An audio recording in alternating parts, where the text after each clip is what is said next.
I'd like to call this meeting to order. This is the special public hearing for the Village of Ortonville Council. This is a mandatory meeting, we have to approve our annual budget yearly to be effective with our new fiscal year, which is July 1 of 2017. So this will be a special meeting primarily of a public hearing, and based upon our public input. We may also take time for our public input from our own council members. So with that said, we'll call this meeting to order and we'll stand for the pledge.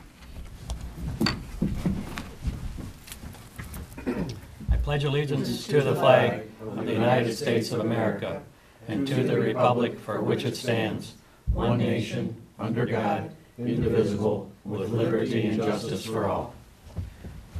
Have a seat.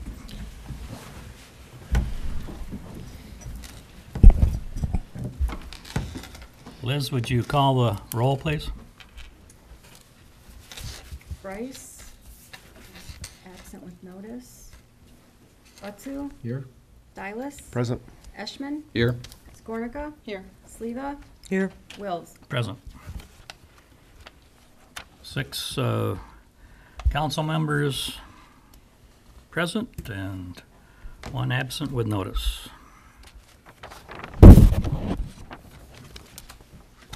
We have an agenda before us. I'll entertain a motion to approve the agenda as presented. So moved. Motion by Councilman Skornica. Do we have a support? Support. Support by Councilman Eschman. Are there any changes to the agenda? All those in favor of the agenda then, please say aye. Aye. Opposed? Agenda is approved as presented. Under new business then, we will proceed to update unresolved expenditures, which is a carryover from our budget meeting from last week, which I believe was on the 7th of June. Is that correct? Is that the 7th, Liz? Yes. Yes, that is Yeah, correct. okay, 7th of June. And so we do have some areas that we didn't have some final numbers on, and so our village manager, David Trent, will proceed with elaborating on some of those corrections or additions. Thank you, Mr. David? President. And the one major item that we discussed last week at our workshop dealt with the proposed Cedar Street Schoolhouse Road paving project, where we've been notified that we have been approved for the scrap tire grant project through the DEQ that will pay 50% of the construction costs for the installation of that project. And based on a comment that our engineering firm had shared last week, they thought that there could be some potential savings based on a recent project that was completed in the city of Clio. Unfortunately, it looks like their optimism was tempered when they actually went and looked at their files to see what that project cost came in at versus what they had projected. The client did see some savings. It wasn't quite as substantial as I might have anticipated based on the initial feedback that I received from Rowe. However, if the prices do come in anywhere near what was received in the city of Clio, we could see upwards of maybe $10,000 to $12,000 in savings. It's not a substantial amount. It's nothing like $25,000 or $30,000, but there is the potential that we might see a reduction in that cost.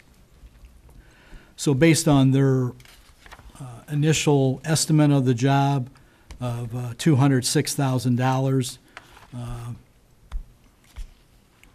any modification of that number at this time might be premature. But if we don't have the expenditure that we would eventually realize, we would be better off just holding off on making any budget changes until we actually go out for bid on the project. Where were those savings projected to be? So when they went back to look, what was it? The savings would have been in the actual material, the hot asphalt mix. They projected that the price would be $88 per ton, and there's 1,240 tons projected for that project. And their client in Clio, the contractor, came in with a price of $80 a ton. So $8 per ton savings, and there was another part of the project too that came in under budget for the aggregate. So you add those two together, again, $10,000 to $12,000 potential savings. But things might be different 2 months from now when bids are solicited and how busy the contractors are and whether they want to. And where do we find this on our worksheets? Page 15. Page 15? Okay. I believe we were looking at a number of 206,000 last week. That's Actually, correct. Well, it was put in as 103 Right. because of the 50% of the grant. Our share, yeah. Right. But that's considered revenue, so yes, it's a net out of our pocket of about 103.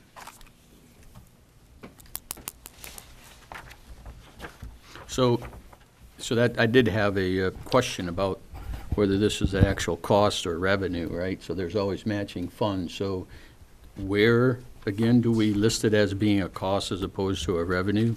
Or are you saying that we are to take this line as a cost line item? Page 16, 16? just the second to the last item. Cedar Street paving project. Got it.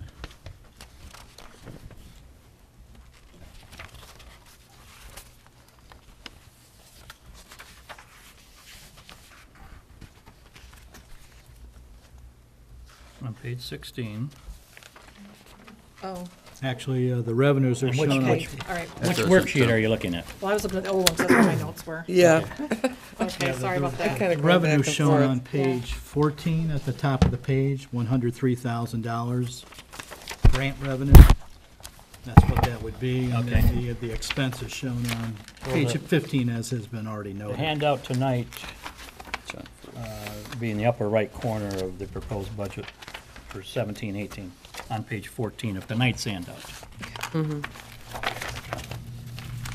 Okay. Very good.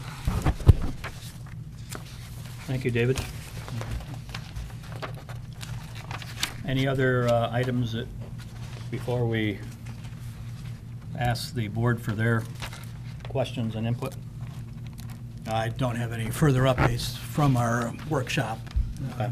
Kind of touched on what was changing there at the workshop last week.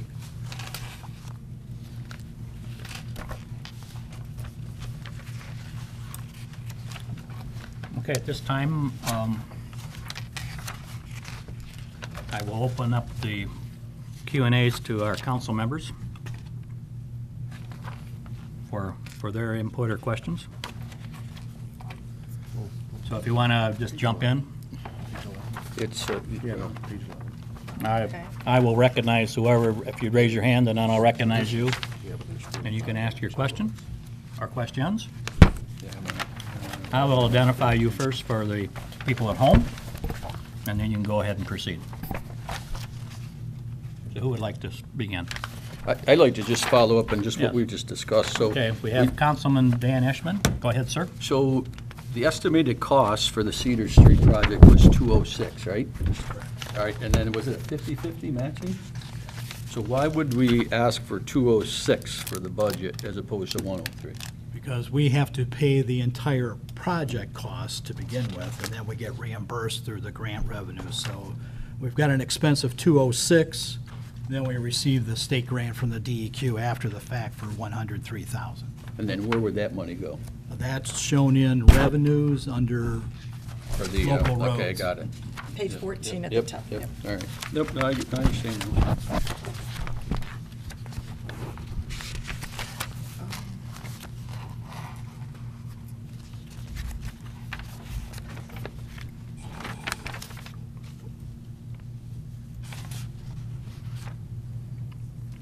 I have another question in going to revenue on the first page where we are potentially budgeting for an increased revenue, right? And this is for the real estate tax, right? Yes. Now, are we on which worksheet? Page one. Of Page one of of last the- week or this week? It's both. They're both the same, right? Page one is one. That's correct. But the real estate tax looks like it goes up. So, so is that due to what? That's due to an increase in the taxable value of the properties within the village. Looks to be about 1.18%. Is that? 8 mils. Yes. So when you take the total taxable value in the village, multiply that by the 8 mills, what we've done then is we've broken out that total number, which is actually closer to $270,000, and we allocate most of it to property tax, and then there's 4.25% that we allocate to delinquent property tax, monies that we end up receiving in March from the county after people pay their tax bills late. And that's an average that we've calculated based on the real-world numbers over the last couple of years. So our current 2017 taxable value of all properties in the village are $34,854,130, on which the 8 mills is applied. All right. Okay? Other questions? Could we elaborate on, Colleen Skornicka? Go oh, ahead. thank you, on the wages? Let me find the salaries, I should say, salaries and wages. For which? For well, I guess we would need to look under each one of them, so. If I recall, you had a handout, or Beth did a handout for the progressive, was it like the 3 years progressive? Yeah, projected revenues versus projected wage increases and showing the differential. Okay, and just help me understand why we would go out 3 years? To help the council appreciate the projected increase in income right now based on our current rate of inflations, which have generally been running around 1%. That's the maximum value of the taxable value that the assessor is allowed to increase the property values.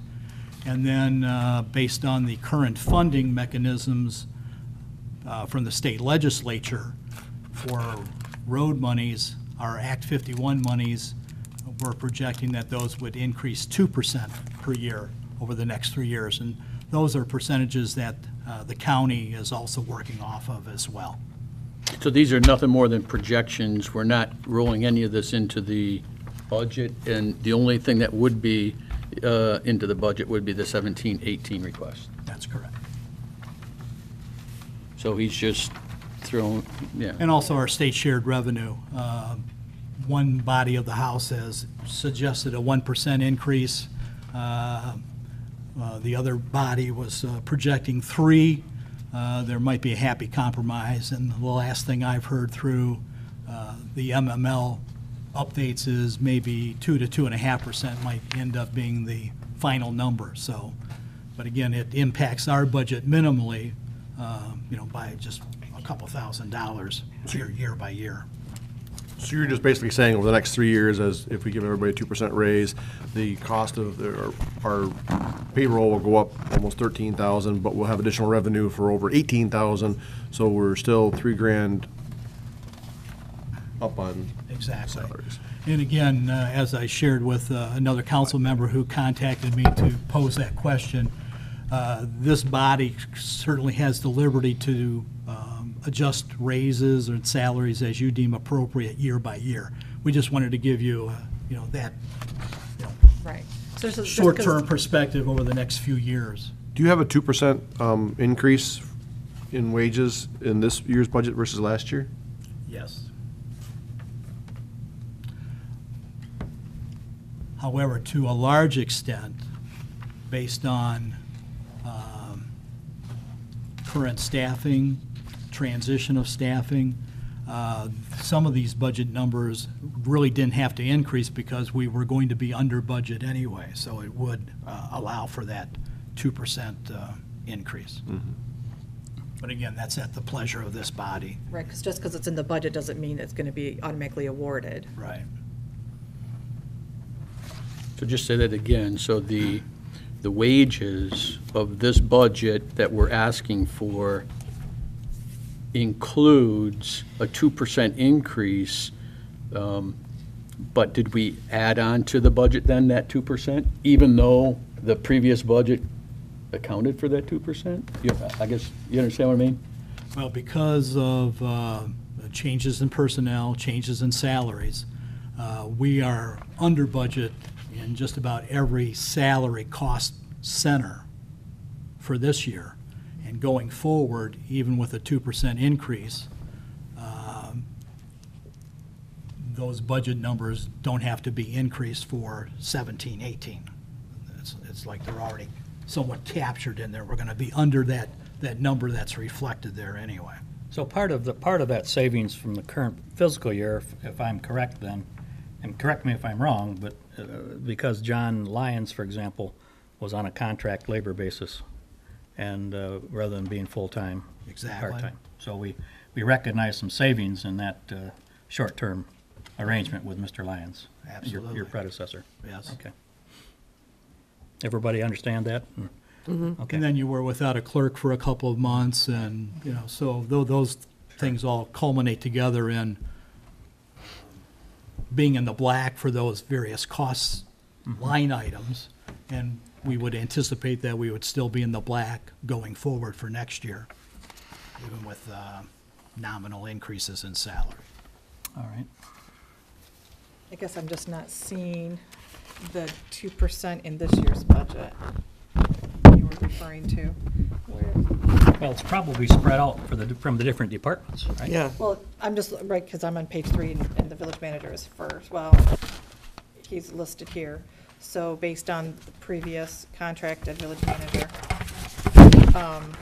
because you're currently at 50, is that correct, David? Well, it's a combination of salary, mileage reimbursement, and No, it's separate. but Yeah, But as far as salary, it's 48,000.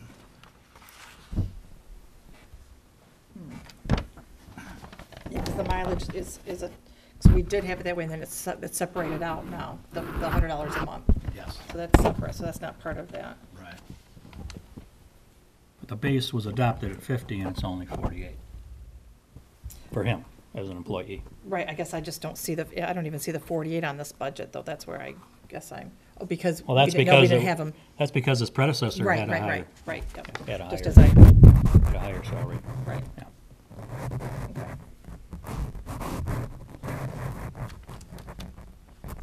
And when we get to the end of the month for your final approval of the budget, we'll have a breakdown of all the staff and their salaries today and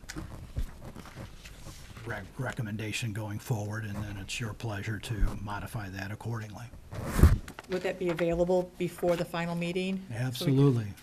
We'll have it to you way in advance. Now, one of the questions that I think we need to readdress that was brought up at the last study session for the budget had to do with the DPW part-timers. You were going from two to proposing to 3. Is that actually going to happen then? Yes, it will. And how is that going to affect that particular departmental salary? It will not have a negative effect. We're going to be staggering their work schedule accordingly. One of the new hires is only available 2 days a week, which works out perfectly for us as far as staggering their work schedules accordingly, so that we've got adequate staffing during the summertime. And during the wintertime is when their hours really reduce for the DPW folks, because the part-timers are pretty much on call, weather-related, as far as snow and ice. So I think you mentioned at the last meeting that there were 3 top-notch, and that's awesome to hear. I guess I would just have a question as to, nobody guarantees that they're, going to stay on, because I get that. But I'm just wondering if we go from 2 to 3, if that's too much staggering, and they're not gonna hang around enough, 'cause it's just not enough hours. Actually, one of those people that's part-time, the 2 days a week, that person will be finishing some college credits in the fall, so they won't even be around. So Okay. that's part of the reason why we know from a budgetary standpoint that it's not going to impact us negatively. So the three part-timers is eventually going to end up back to, Yes. okay, thank you. Other questions?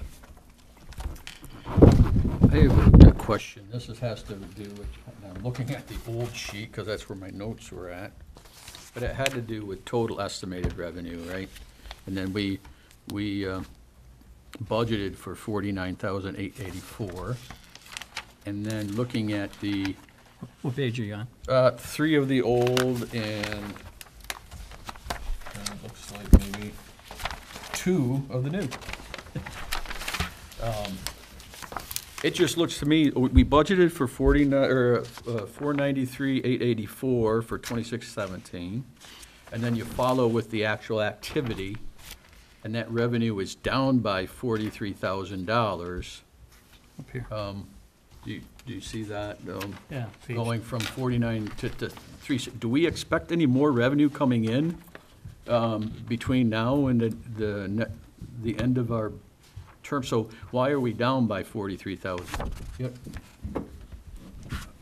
Just look at the So, page you're referring to. so this, I'm not talking, has to do with current activity, where we have had a budget of 493, and then the actual revenue was 369.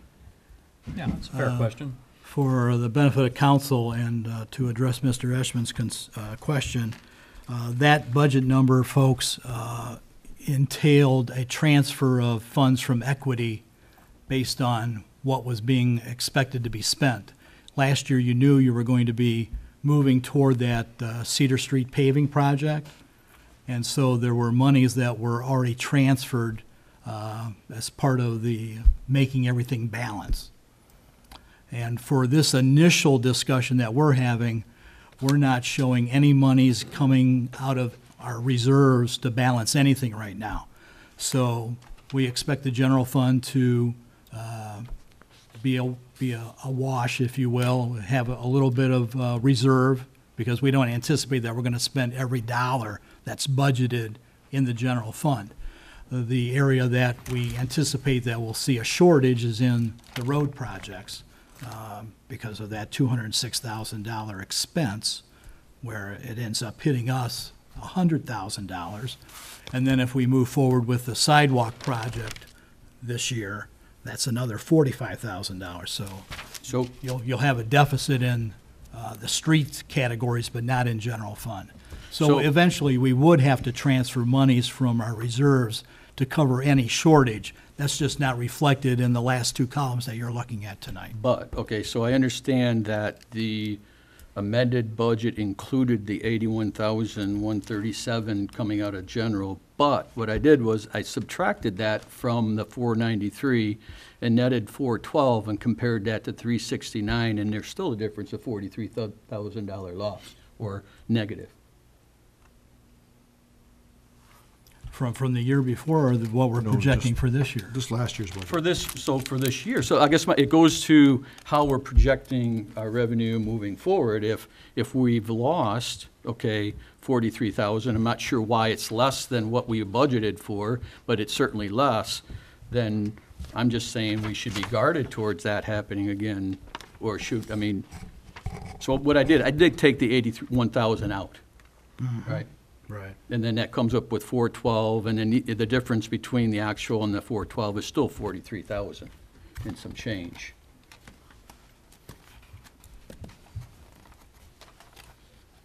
So what, do we, to piggyback, do we anticipate more revenue coming in? we do? Okay, so that's what Must be the I'm state asking. rev share. Right. Revenue sharing? Another state revenue sharing, yes. Yeah, then that's about 40 grand. Okay. There you go. Yeah, so, there's more money coming in, yeah. Okay, so- Yeah, when you're looking at this, where there's always stuff that happens after July 1st that gets credited back to the prior fiscal Plus there's some year. property taxes that they haven't collected yet. Property taxes are down. Yeah, that's. Well, so delinquent real estate property taxes, we were budgeting for $24,000, we've only collected 12. Yeah. So is there people that still owe us money, or?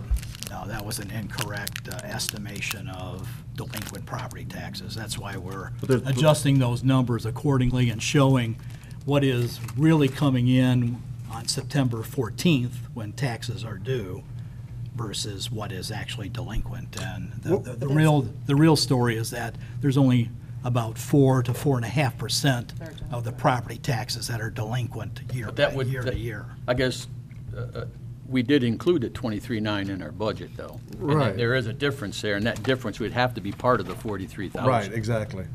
Yep. And there's also this Metro Act receipts? What's that? Metro account. Oh, so we haven't got We that, haven't gotten that yet. yeah, there's another Page and line 4. item are you on? I'm sorry, page 1, the second to the last, the third to the last, I guess, Metro Act receipts. And we haven't received our cable monies either yet from the township for the year end, so. Is that what you're, Which that's- brings me to a great segue. Go ahead, Colleen. In our last meeting, you were going to verify the cable fees if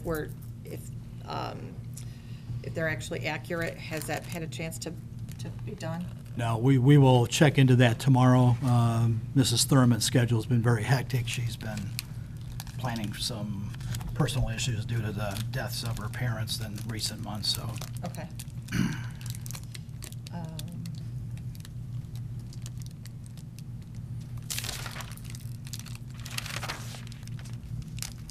And then just, I know we just talked about this, but the revenue sharing thing, we still have money coming in. When is that final check due in? We'll get it the 1st of July, but it will be for May and June. We get it every 2 months. And it's always for the 2 previous months. And then how much would that be then? Do you know what we Well, works? we just got one and it was $20,000, so. Total or per around month? 18, 19, $20,000. Total for 2 months? Okay.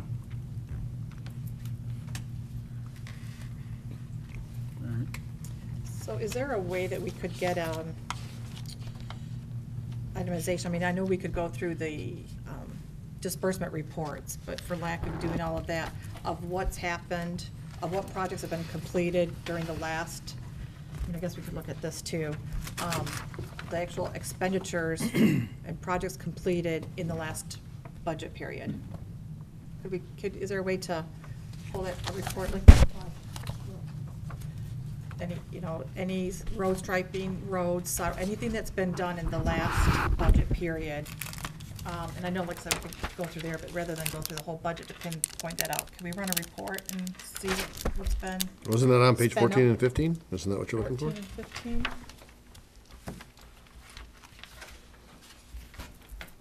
And it shows gravel, coal patch, drains, street painting, maintenance, special projects, signs, asphalt maintenance, tree maintenance, the Sherman Court project, Village Court project, Cedar. That's Street Sunrise. DPW projects. There might be computer projects. Right. Yeah. We did do, overall, all the cost centers joined together and what's been, I know we did the scanning, just all those different things. Did we get that? Do you want us to put together, well, we'd have to put together something for you. And are you talking like major projects within a certain dollar amount? I guess anything that's been, it's all budgeted because we have to pay for it all, so, I would just say all of it, then we're not doing it, Yeah, would that be too much?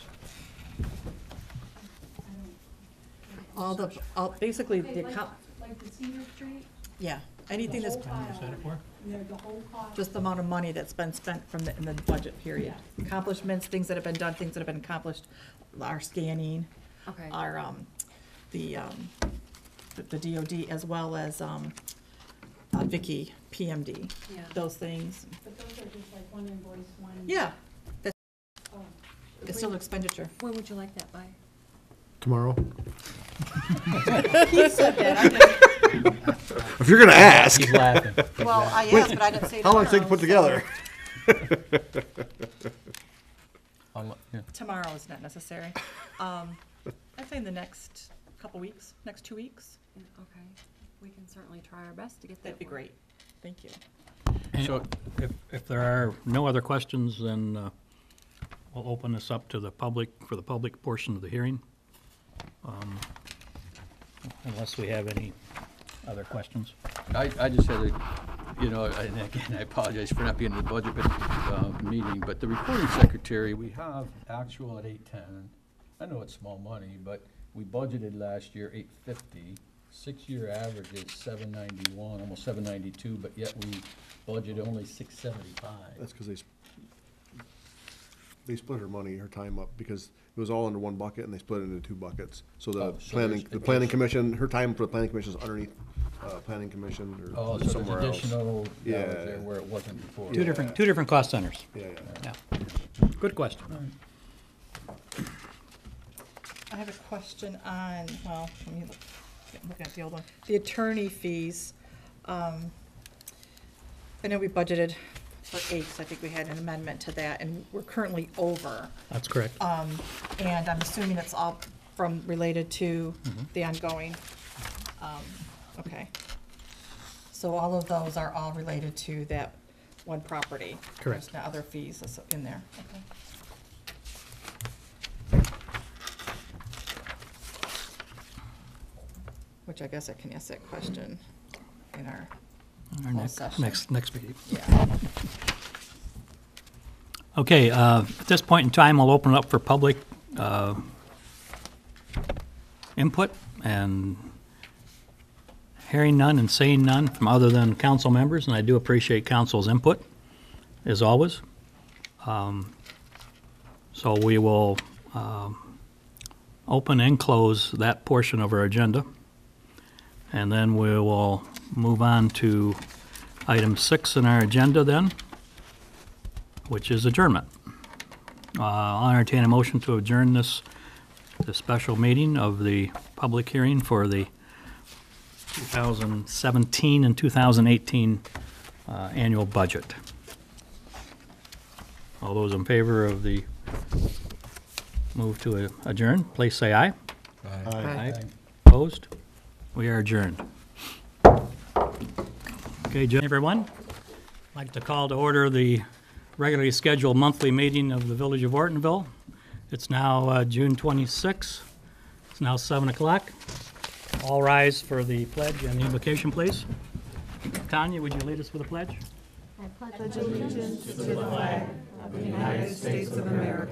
And to the republic for which it stands, one nation, under God, indivisible, with liberty and justice for all. Bow your heads, please. Almighty God, thank you for all the benefits you've given to us, this humble community. Tonight, we simply ask that you continue to bless our council's dialogue and actions to the betterment of our community. We know that our financial resources are valuable, yet limited. May we always seek to use them wisely so that Ortonville can become the very best that it can become given those limited resources. In your name and to your glory, we humbly pray. Amen. Amen.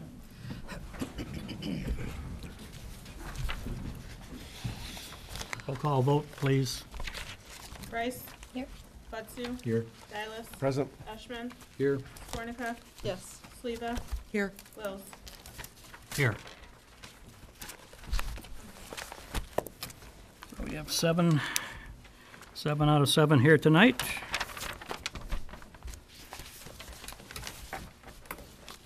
I would like to take the time to thank Trustee Ashman for stepping in for me when I was on vacation a week ago at a planning meeting. I do appreciate that. Thank you, Dan. You have an agenda in front of you. Any additions or corrections to the agenda? Yes, I would like to motion to amend the agenda after item number 14 tonight to go into a closed door session. I don't think that requires a motion, though, does it? I just amended. Okay, yeah. And the reason for that? Some staff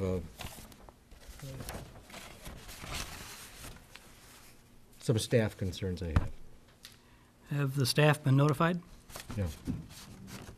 Then I think that that's inappropriate. They'll be at the meeting, though, according to your discussion with me.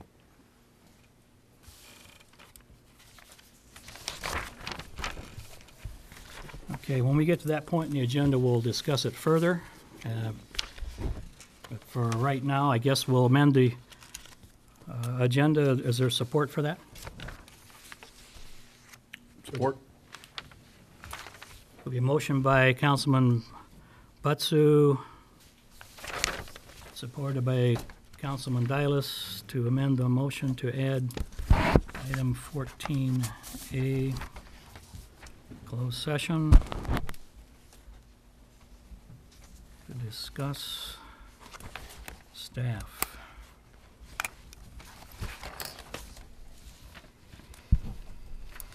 All those in favor of the agenda as been amended, please say aye.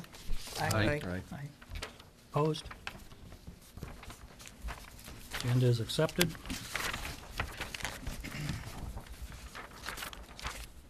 Okay, we now have meeting minutes to approve.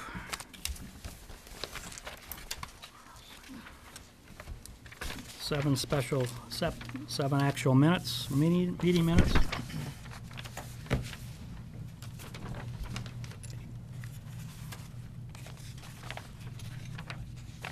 I'd like to comment on item number C, letter C, I should say. Minutes of regular village council meeting from May 22nd. So at the very bottom on page 4, apparently somebody, I was absent at that meeting, but in our packet for this meeting was the approval of those amendments for from the April 24th meeting. And I'd like to, number one is, again, I don't know who spoke on my behalf for corrections of what I talked about, but I would like it for the record to be known that I did not state the following sentence, that the property must be used as a park and must be made available to the residents of Crescent Hill as a park for their enjoyment. I did not make that comment. I did read from the quitclaim deed, and there was a lot of subject for interpretation of that quitclaim deed. And for that, there was interpretation discussion, but I did not make that statement.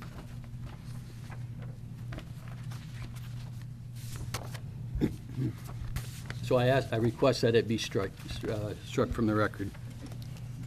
I'm not sure what the point of order is on that. The minutes, They were asking for approval of the last month's meeting minutes, and that was part of the discussion last month.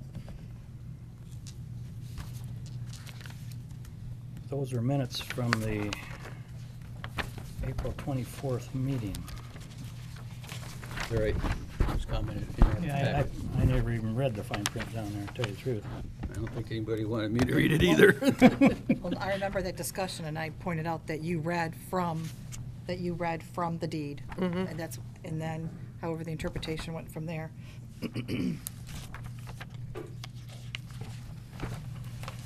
Minutes of April 24 were amended as follows.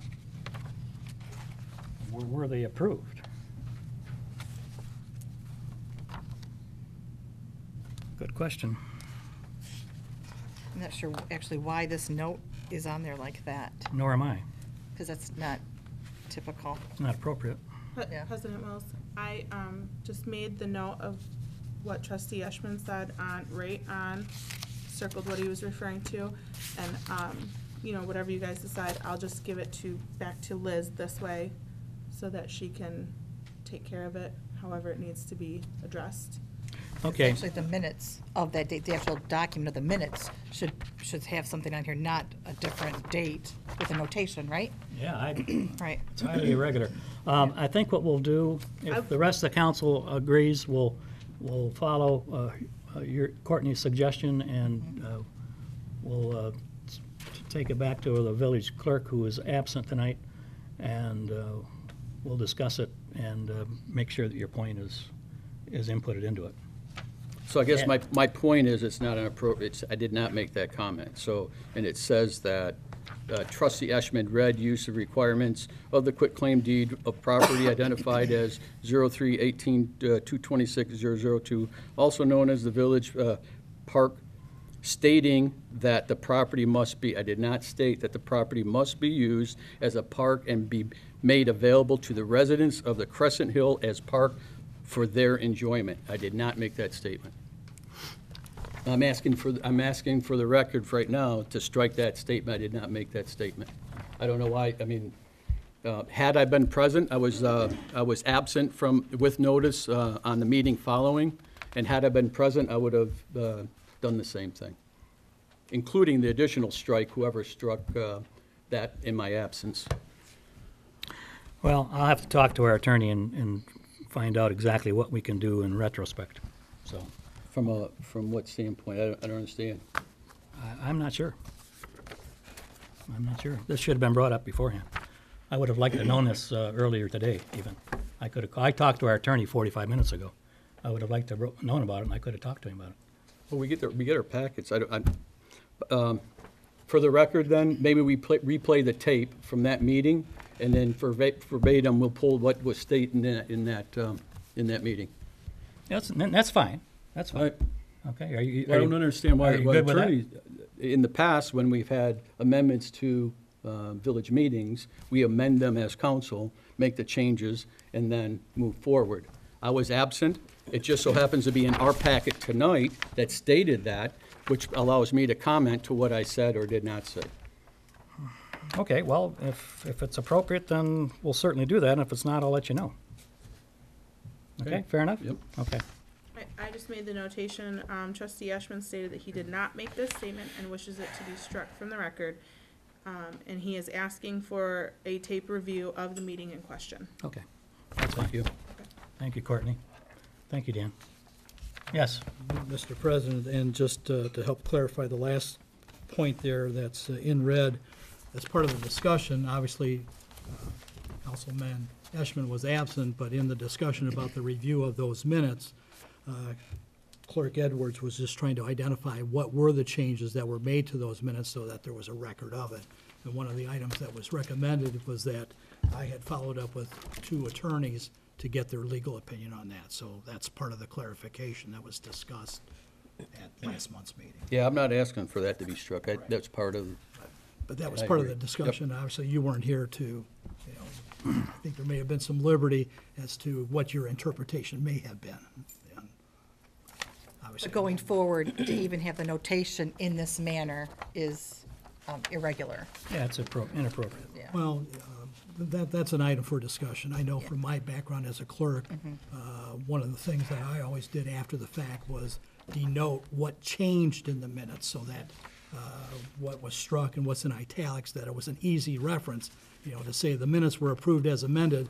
Well, where in the minutes were they amended? So that would have been an area to at least denote what was modified. Sure. But is there noted actually in the April 24th minutes of such change? Otherwise, if somebody's reading those minutes, they would have to go to the next month to even know what was changed. And we will follow up on that. That's a very valid comment, to make sure that those minutes were reflected accordingly. Do we have any other substantive changes in any of the other minutes or typos or anything that's anyone's discovered as you peruse those minutes? On the May 15th special workshop under 6A, silly, but it's not East Ridge Court, it's East Ridge. There's no court. Yeah, I noticed. Yeah. They were I mean, it's flipped silly, around. yeah. Sherman Court. Sherman Court and East Ridge East Ridge- Street. East Ridge, yeah, it's East Ridge.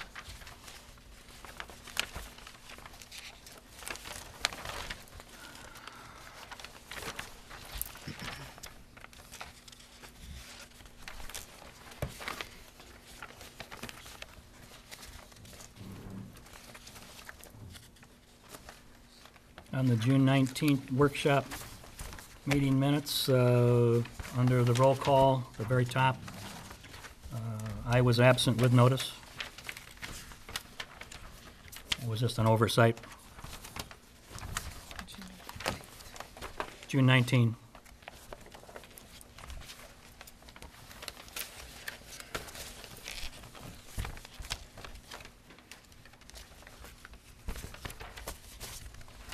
Any others? Okay, there being none other than the ones that were mentioned, let's have a consent approval on all those 7 meetings, if we could, please. I'll entertain a motion. So moved.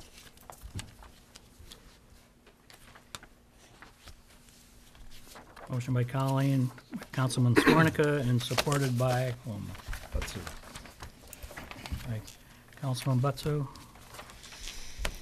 to approve the minutes of the 7 meetings in front of us. May 15, May 22nd, June 7, June 12, and June 19. Any other discussion? Hearing none, all those in favor, please say aye. Aye. Opposed? Opposed? The record shows 6-1 in favor.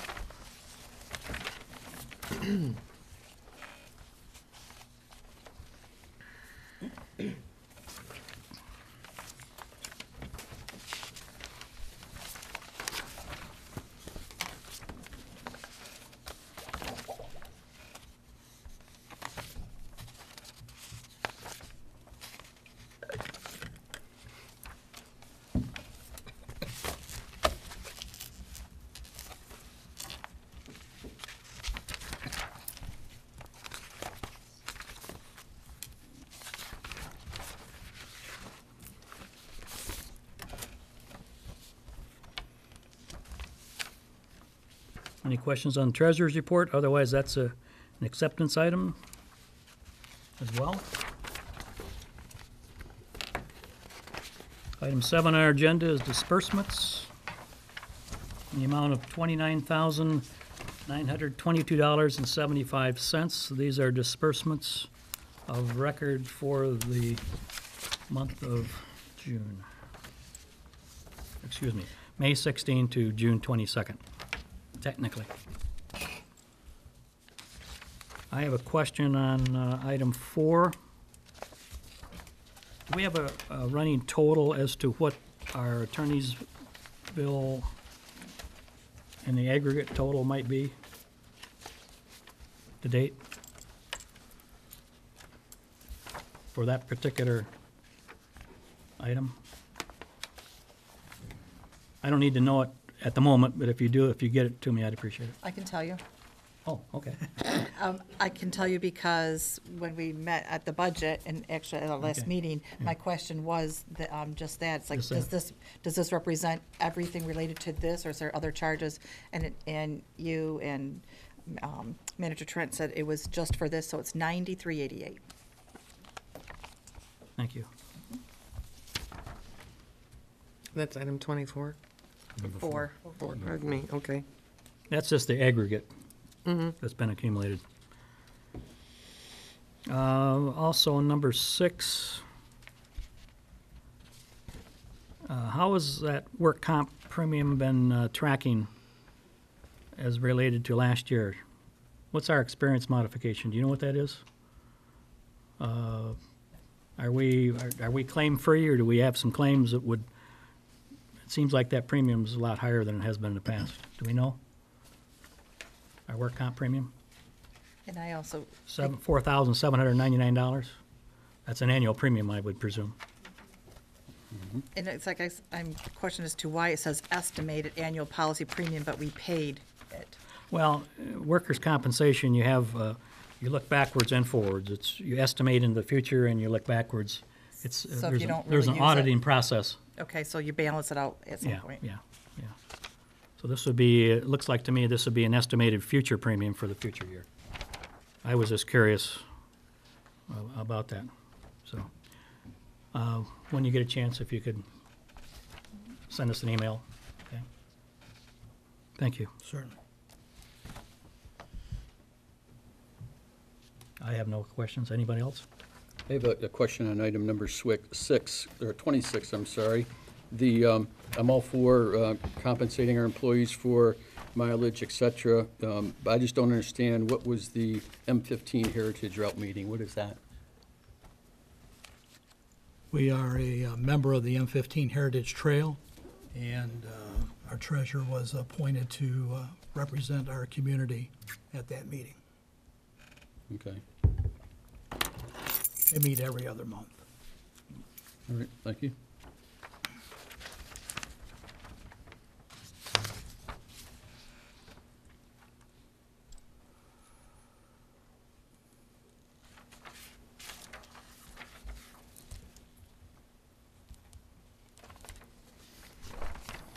Any other questions? I see number 38, that was for one pre-employment screening. I don't see one for the other. I'm assuming maybe that's just not on here yet. That's correct. It's waiting for the bill to come in the mail. Okay. And background checks, I didn't see a fees for those yet either, so, We are able to access those at no charge, being a government municipality. okay.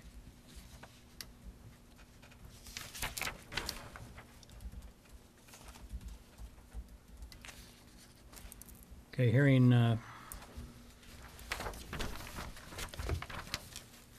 we need a motion to accept.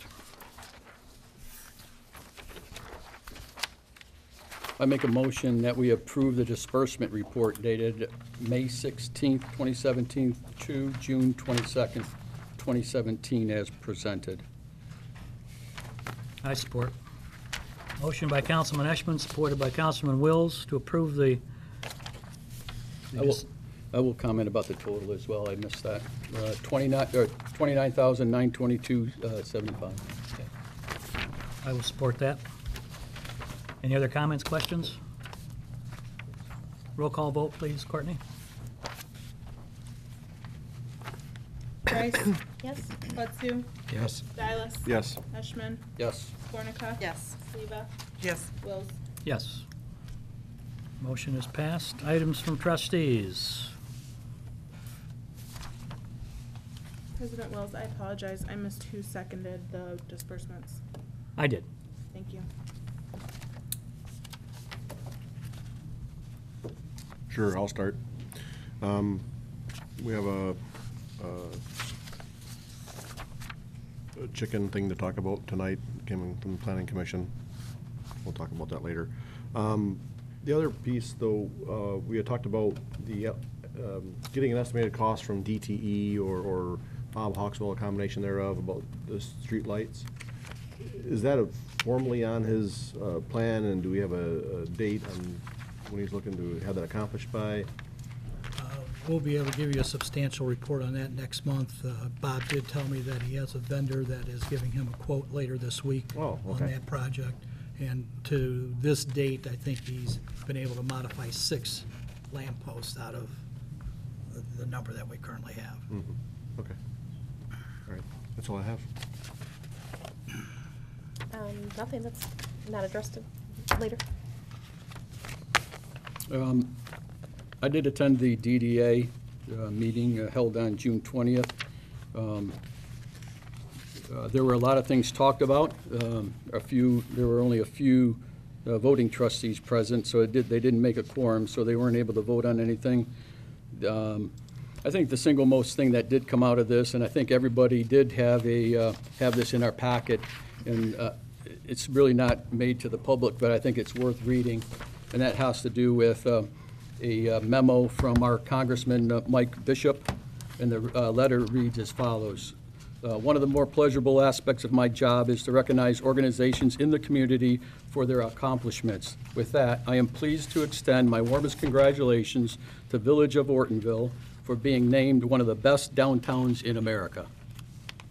You should be extremely proud of this achievement. I understand that the Village of Ortonville received a perfect 10 out of 10 rating by the National Main Street Center. Ortonville now joins downtowns across the nation in receiving this prestigious award. This recognition is a reflection of the Village of Ortonville's dedication to historic preservation, community support, comprehensive planning, vision, and mission. Again, I congratulations on this accomplishment. You have nothing but my best wishes for future success. If I can ever be assistance, please do not hesitate to contact my office. I think that warrants everything that the DDA and our planning commission and even what council's doing to maintain our historic preservation. I think it's great. Thank you. Karen? Okay. I attended the Ortonville Community Historical Society meeting, and they have a number of projects underway. They're very busy. They're continuing to look for purchasing a 15-foot by 20-foot tent, and the budget for the tent is $500.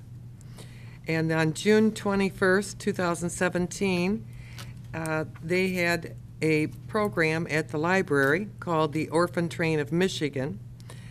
And I don't know if people know this or not, but between 1854 and 1929, 12,500 orphans from the East Coast orphanages were sent west to live with Michigan families. Most of them were not adopted, but they were raised here in Michigan with Michigan families. Ron Sutton, he's still working on filling in the high school composite graduating class photos for the years 74 through 2016. And Shauna from the library has digitized all the Ortonville obituaries, and the obituaries cover the time period between 1888 to 2014, and the obituaries can be viewed on the website oaklandcountyhistory.org. The Historical Society will be holding a picnic for its memberships at the Old Mill in August. And lastly, the Historical Society is participating in a new group called Powered Locally. And this is to create a community calendar which lists all community events on one calendar. And Mary Kasuba represented the Historical Society at that meeting. So that's what I have for them this month. Thank Mr. you. President, I'm sorry, I had one other comment I wanted to make. I just want to say publicly, I guess, thank you to all the businesses and residents and all the individuals involved in putting together the fireworks this year. I thought they were fantastic, so I can't thank everybody enough. The fire board did not meet this month, so I have nothing to report there. Nothing for me tonight. To piggyback a little bit, as a member of the DDA, the Downtown Development Authority, one of the interesting things, the factoids about the DDA is that they are a sub-board of this board. So again, it's a compliment to this board that we put people on that board and also on the Planning Commission that are forward-thinking, forward-minded, and assertive, and want to see improvements. And so, at least on paper, we're making some good progress and some good improvements. Also, to your comment, Councilman Dialis, there was a special fundraiser that came about, and we raised in excess of $8,000 for the fireworks from scratch.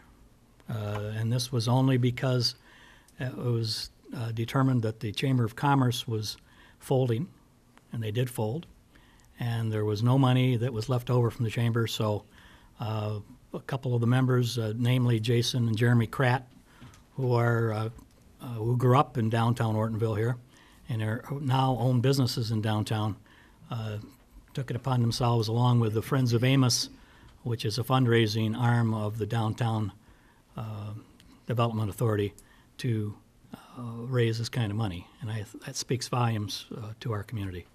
So again, I publicly thank them as well. So I guess that is it. Any other comments? Okay. One other thing, though, I will say that the DDA is in need of additional board members. I think, and we have one of them out here tonight, Brenda Timmermans, who owns For the Love of Local, which is kind of kitty corner from the fire hall. Brenda is, of course, a resident and a business owner. And I don't know that do we have any other representatives that are also residents and business owners on the DDA? So we have people that are interested in downtown that don't even live here. We have people that live in Brandon Township. We have one who works at a credit union here but lives in Rochester. And so these are people that are showing a special interest in our community and our downtown. So hats off to them especially. So again, thank you. Okay, now we have public comments, item 9 on our agenda tonight. If you do have a comment, would like to please step forward to the podium, state your name and your address, and then we'll give you up to 3 minutes, depending upon how lengthy you want to talk or say anything whatsoever. This is, of course, at this point, this is one of 2 opportunities for the community to speak to the council, and this is on agenda items only at this point. So if it's on the agenda, now's the time to talk about it. If it's not on the agenda and you'd like to talk about something totally different, we can do that later in the meeting. There'll be another spot later on. So if you'd like to address the council, any input you'd like to give us, any consideration you'd like to send our way, we would certainly like to hear from you. Yes, ma'am. My name is Carol Dietrich. I live at 279 Candace Court, and we have a chicken concern, and it's nothing personal against the owner of the property. I just am asking that they get cooped or fenced up. He has chickens, and he also has dogs, and his yard isn't fenced. We live on a cul-de-sac. There's one way in, and he's the first house in. So we have to pass his house to get to the rest of our houses. And sometimes the chickens and the dogs are in the street. And I don't hate animals, and I don't want to hit them, but I don't think it's too much to ask that he either fence his yard, coop the chickens, put the dogs on leashes, because I don't want to hit them. And I have talked to David Trent about this, and he's tried to help. He's come out and spoken with us about it. But I've lived there since November of 2013, and it hasn't changed. So anything you guys can do to help us, it'd be appreciated. Thank you. Thank you, I Carol. have a question just real quick. Are the animals and chickens still free roaming on the They streets are. now? Okay, thank you.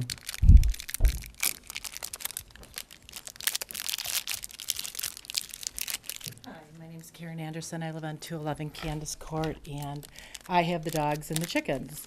First of all, let me say they're not in the street. The chickens occasionally might go in the street after the dogs. The dogs go across the street in the open lot where there's no homes and acres of land, and they'll go over there to go to the bathroom. We are always, 100% of the time, out with those dogs. They are never out without us, and I guarantee you that, ever. And the chickens, we've tried to work with Carol. We've lived there since 2003. We've tried to work with them to keep our chickens just on our property. We don't let them out when we're not home. They're in a coop when we're not home, and we absolutely keep track of where they are. I'm not sure where this is going to go with the chicken ordinance, but I would ask that you do take into consideration that if you tell people no chickens or no roosters, these are pets. I have 2, and they are our pet. Just like our dogs are. And we do everything we can. We don't have a fenced-in yard. When we bought our house, when we bought the property, there was a no-fence rule. So we've just never had a fence. But for the most part, the chickens are in their coop. Thank you. Thank you.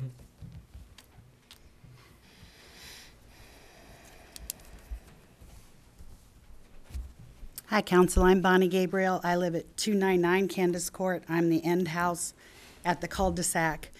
We have been there since April 2015. We're probably the youngest people that have been there at the house, or the shortest time. The problem is we have come in numerous times down the cul-de-sac and have been blocked by 2 roosters. We've had to stop, wait for the roosters to cross the road. The latest time was back in March. It was a pouring rain day. The roosters were out. We wanted to leave. I even have a picture on my phone of the 2 roosters blocking our exit out of the cul-de-sac. I have seen on occasion coming in. I do exit in and out of the cul-de-sac numerous times because I take care of my grandchildren. They live in Brandon Township. They live 1.5 miles away. So I'm in and out, taking care of them, taking them to school, coming in and out. I have seen the chickens at a neighbor's house, digging through their flower beds on numerous occasions. You know, chickens do that, or roosters do that. And as far as the dogs, yes, the dogs are monitored. I'm not against dogs. I have 4 of them. But I'm not able to walk my dogs because my dogs are leashed or fenced. We did put a fence in. At the time we moved in, there was no fence ordinance, and we were told we could fence them. So we did. We put up a nice fence in our backyard so that our dogs do not infringe on the neighbors. I don't let my dogs bark. Most people don't even know we have dogs because I don't allow that. We're trying to be good neighbors in the neighborhood. The ordinance about roosters and chickens, whatever you decide is fine, but, you know, it is a neighborhood. I hear the crowing lots of times. It can be quite troublesome to listen to chickens crow when you don't want to wake up early and hear chickens or roosters. Thank you. Thank you. Thank you.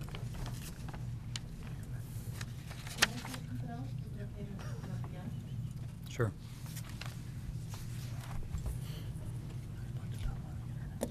I'm surprised, again, Karen Anderson, 211 Candace Court, that they can hear our roosters because there's many houses around with roosters. Directly across the street in the township, they also have roosters. But the other thing is, people drive very fast down this street.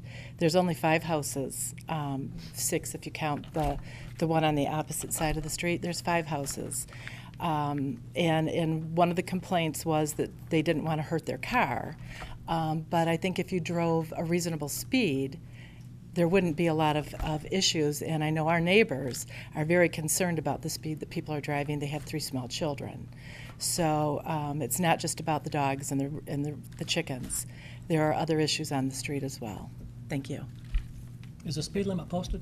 There is no speed limit, and that would be helpful to put a speed limit, because really there's no reason to go over 15 miles an hour on that street. You look into that, please. Sure.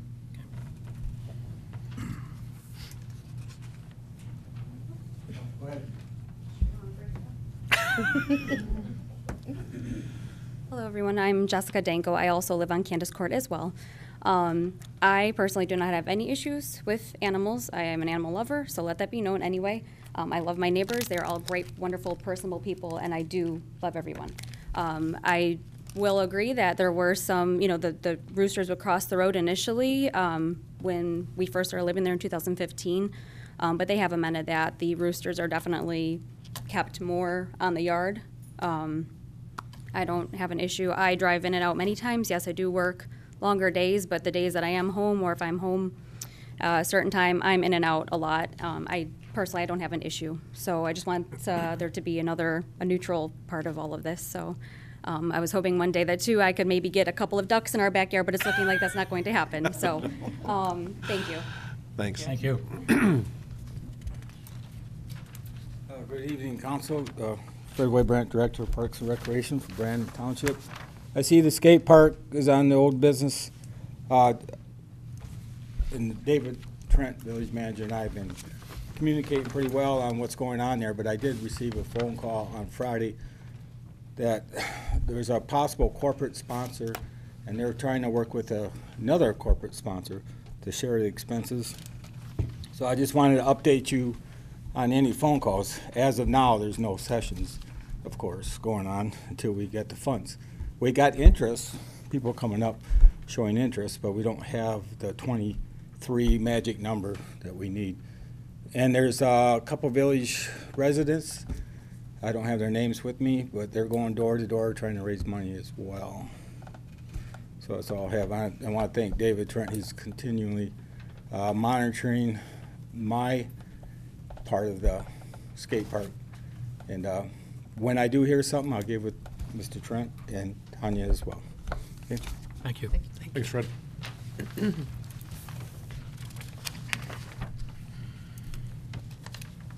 Okay, item 10 on our agenda, the village manager's report.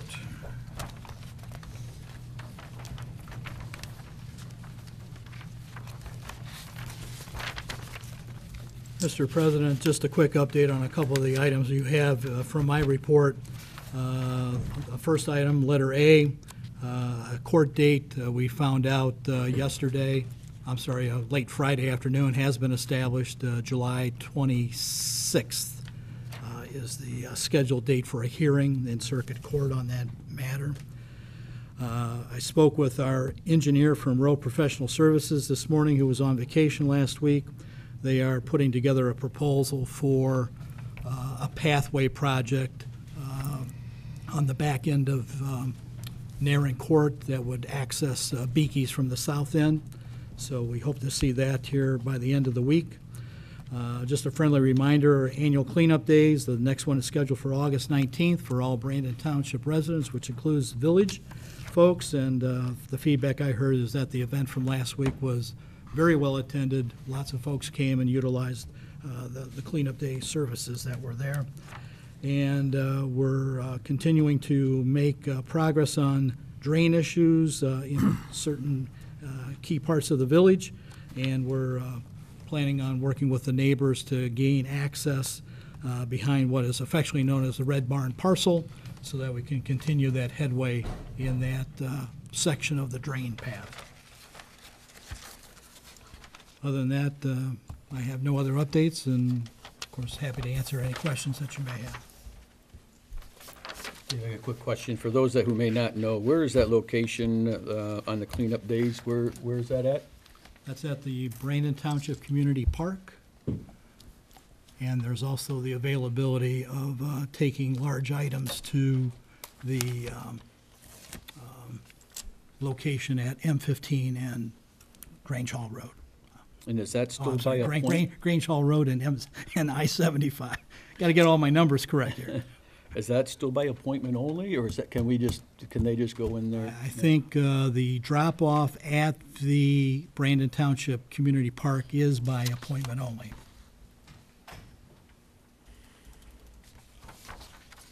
That's how it was conducted this past. Right. I'm sure they'll plan to do that again. And the information was enclosed with your tax statement, and it's available online at Brandon Township. Perfect.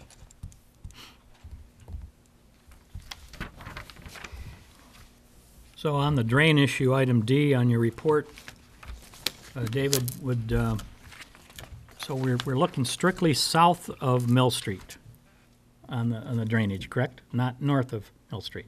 Currently, our efforts are directed on the south end. We have determined that we need to do some work on the north end, starting at East Ridge, working south. Because there seemed to be a gradual raising of the water level. I can mow less and less in my backyard. Mm-hmm. I save gas. I will also, item E, although you're not commenting on item E at this point? You're not commenting on it? Not necessarily. Okay. I will strongly suggest that this board, the sentence here is that the planning commission will be reviewing this property being the former Fletcher Intermediate School building with McKinnon and Associates in more detail at their August 1st meeting. Will they actually do a physical visit to the site? You know, Keith, has that been mentioned? No, it has not been mentioned. I would highly recommend that there be a physical visit to that site so that this council and the planning commission and even perhaps the DDA will have because that is potentially a very high-profile piece of property that can be incorporated into our overall plan, as long as everybody, all three boards are on the same page. But doesn't it also have a lot to do with who wants to buy it? Well, the thing about it is that who might want to buy it might be looking at us to see how we're going to cooperate with what they want to put in there. And if what roadblocks or what cooperative ventures there might be, in a lot of cases, there's tax considerations. tax abatements or reductions to bring in a major developer. And that's a $10 million piece of property. So you're not going to get some small developer to come in there. They're going to want to come in with ideas 1, 2, or 3, and then they're going to say, well, what are you going to do for me? Has the planning commission discussed that at all? I think that's what that meeting is about. Okay. The August 1st meeting? Yeah. Just for the record, for me, I hate to see that school go. I think it did bring value to our village residents in the village here in Ortonville, to be able to have your children walk to school, to be able to watch them walk to school, to be able to trust that they can walk from school back home in a very small historic village like Ortonville. For me, it's sad to see it go. And I would hope that maybe the planning commission still have some dialogue with the school system to see if there's any way we can maybe put some money into improving that. Otherwise, you got to hike out to Oakwood. No, you still have an elementary here downtown they can walk to. Yep. I mean, I don't like to see it either, but, it's not our decision, unfortunately. No, I get it. The planning commissions, look at all options, right? If the options are totally off the table for the school to get rid of it, then it is what it is. Point well taken. Is that it, Yes, Mr. President. Manager Trent? Okay, thank you.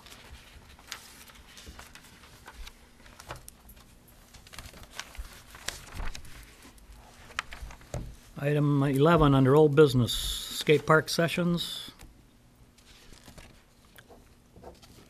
Just an update. Fred has already covered that, so I guess there's no action to be taken. Is there a drop dead date on that, Wayne? Not that I recall. So the second session starts July 1st, is that what I? But if the numbers aren't there, the numbers aren't there. All right, It's not us that's getting in the way. all right.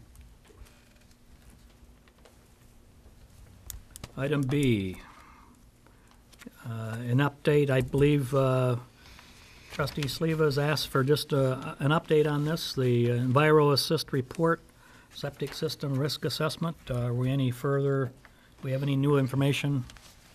David? I have no further updates regarding the report that was submitted to council a couple of months ago. You sent out the We letter. sent out a letter to the identified homes that our consultant indicated were in a higher risk area with poor soil and high water table. We did receive one feedback from one recipient of the letter who indicated that they appreciated the letter coming and that they maintain a regular pump-out schedule of their septic field. But other than that, I have not had any feedback from any other individuals that received the letter.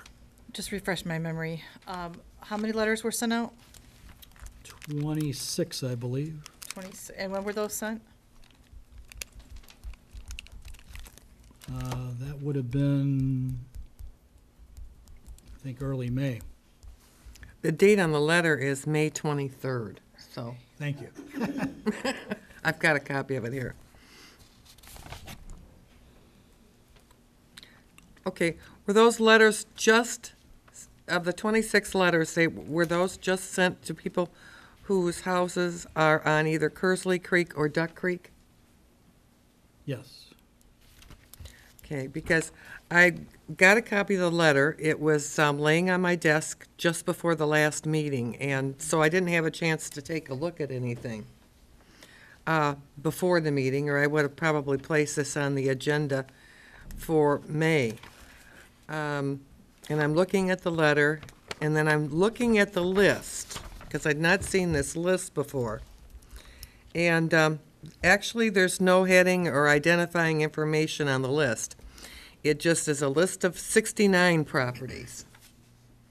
And it either says Kersley Creek North, Kersley Creek South, Duck Creek, or wet soil. So apparently, whoever made this list up also added the qualification for wet soil. Right. Okay? So I was kind of surprised to see that there were actually 69 properties rather than the 20 well, actually, the 36 that were talked about in the Enviro Assist report. The last column you referenced, Mrs. Sleva, was an indicator of just wet soil, but did not necessarily mean that it was high water table. So those people did not receive a letter. Okay. Only the people in the far left column, and without seeing the sheet in front of me, perhaps the second column as well, too. But Okay, so it's just people that live across the, along the creek. Now, I want to say this for the record. The Enviro Assist report, it's not a report that contains actual facts based upon actual on-site inspection of any specific septic system located in the village of Ortonville. Okay? But it's rather, the Enviro Assist report is rather an opinion and a collection of general potential risk factors regarding the septic systems of Ortonville. Based on statistics. Yes, based on statistics. So it's a general document rather than a specific document, because I don't want people who get these letters to think that the letter was sent to them, they live on the creek, and that must mean that their septic system is, to quote the letter, their septic system is not functioning may not be functioning properly. And there's a potential consequence would be a sewage on top of your lawn that would impact well water or pollution in nearby waterways. Okay? I don't want them to think that these are just potential risk factors rather than specific or assured risk factors for their specific septic systems. So I think if I had seen the letter and had enough time to address the letter at the last meeting, I probably would have suggested some changes in the wording. We were all emailed the letter in May. We all reviewed it and sent feedback back. I didn't get it until it was on my desk here just before the meeting, May 22nd meeting. Nor did I. That's when I got it. So I just want to bring this up, Not until it's back. you know. We were all emailed. It was emailed. I The I important. didn't get a copy of an email either. The important thing, the language states that you may have an issue. It doesn't say you will or you do. That's precisely what I want people to understand. And at a prior meeting, and I think it was last meeting, correct me if I'm wrong, we knew full well that this was not an on-site inspection.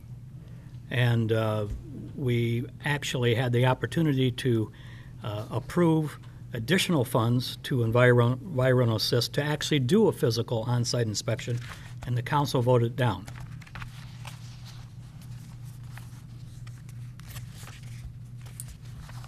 So I think to trustee Sleeva's point, though, I think she wants to make the fact that the letter went out, it gave the residents fear or doubt that their system may not be working properly, when in fact, I guess you may have checked otherwise on some of them, trustee Sleeva, but for those who did receive the letter, and to your point, Wayne, it is not a fact that your system is failing, but just gives a warning that it could potentially fail, as with any other system that in the village that is not maintained properly. But I think the bigger point on those 26 or 36 properties was the water table height versus where the height of their property versus the water table height. So that at some parts of the year, odds are your septic would be underwater and would not be functioning properly. That was the major part of the point of the letter. I remember about the flooding But there's part. really no way, there's really no way you can discern that unless you do an on-site inspection of the property and also to see where the septic system is located on the property. That's why Manager Trent came up with a recommendation to pay them to do on-site inspections, and this council voted down. That motion was not to do on-site inspections. It certainly was. I beg the difference. And it was something that we weren't paying for. It would have been something that the property owners were, are you talking about the dye test? I believe it is. We were not going to conduct a dye test. The That's recommendation. like $220, and the people who own, the property owner would have to pay that. But even to that point, I do know through other talk that quite a few of those residents have their septic system in the front of their yard as opposed to in the Exactly. back of their yard. So the assumption that when the water level rises in their backyard, it's not touching their septic. So I think that the survey didn't take an account to where that septic system was in relationship to the creek and where the flood zone was at. But that's fine. I think, I mean, it's already past us now. I don't think we're moving forward with anything else from this. Well, that was going to be my, my last question, is what are your plans in the future? How do you plan to use this EnviroAssist risk assessment report in the future? Do we plan to do any more with this? Based on council's feedback from when the motion was prepared to have the potentially impacted property owners meet with that consultant, that was the direction that council gave me, was to send a letter to those people that were in a higher risk area. We tried to craft a letter in such a way that, as President Wills indicated, just made them aware of the potential of the risk based on the consultant's report. Your comments, Mrs. Sleva, are very appropriate. It doesn't mean that each one of those property owners does have a failing system. We just wanted to alert them to the fact that they were identified as a higher risk candidate. I think I could see a point that some people, some residents could look at that letter sent and have some real concerns, or I'm surprised you only have one response. I mean, if I got a letter from the village about my septic, I'd probably want to know more about it. So I don't see where just one person had an issue. Yeah, I did talk to one person who got the letter, who does live on Kersley Creek. And they found the letter to be upsetting because they were wondering why they were issued a building permit to build on that piece of property, if there was this potential problem. Now, that person, they had their they had an on-site inspection done. Their septic tank is in the front yard. It's away from the creek. It's operating well, and the man told me that if there's ever an issue with this septic tank, he will fix it. So, but, it does kind of, I can't say, well, it just caused him some concern about the fact that his house is built along the creek, and perhaps maybe he was wondering if a building permit should not even have ever been approved for that property. So it does cause people concerns to get a letter. A building permit is totally separate from a septic permit that would be issued by the Oakland County. Totally separate. One doesn't. Well, I'm sure have then anything to do with the that other. perhaps maybe he said building permit to me, but he probably meant a septic permit. Yeah. But I think most of the septic companies probably have taken into consideration that many of the lots here do have wet soil, or they are out along the creek, and they've, they have placed the septics in a place where that's not, the septic is going to be able to perk, and it's not going to be underwater during certain times of the year by placing the septic either in the front yard, or I talked to somebody else, their septic is in the side yard. So I just wanted to go over that tonight. Thank you and have very an update. Thank you very much.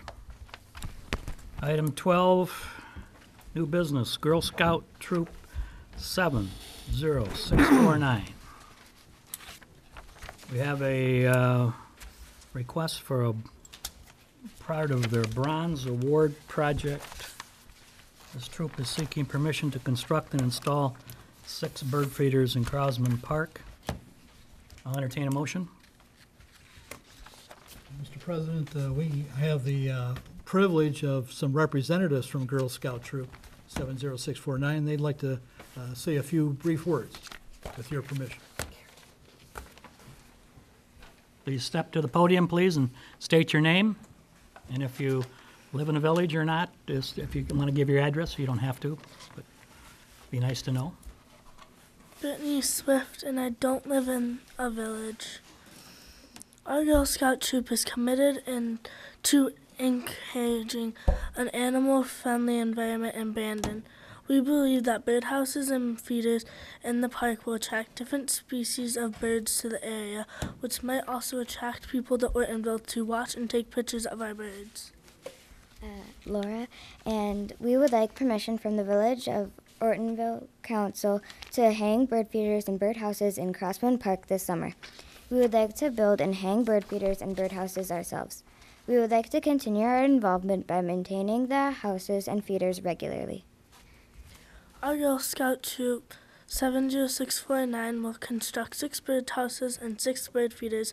We will then hang them from tree branches about 10 feet from the ground so that they are out of reach.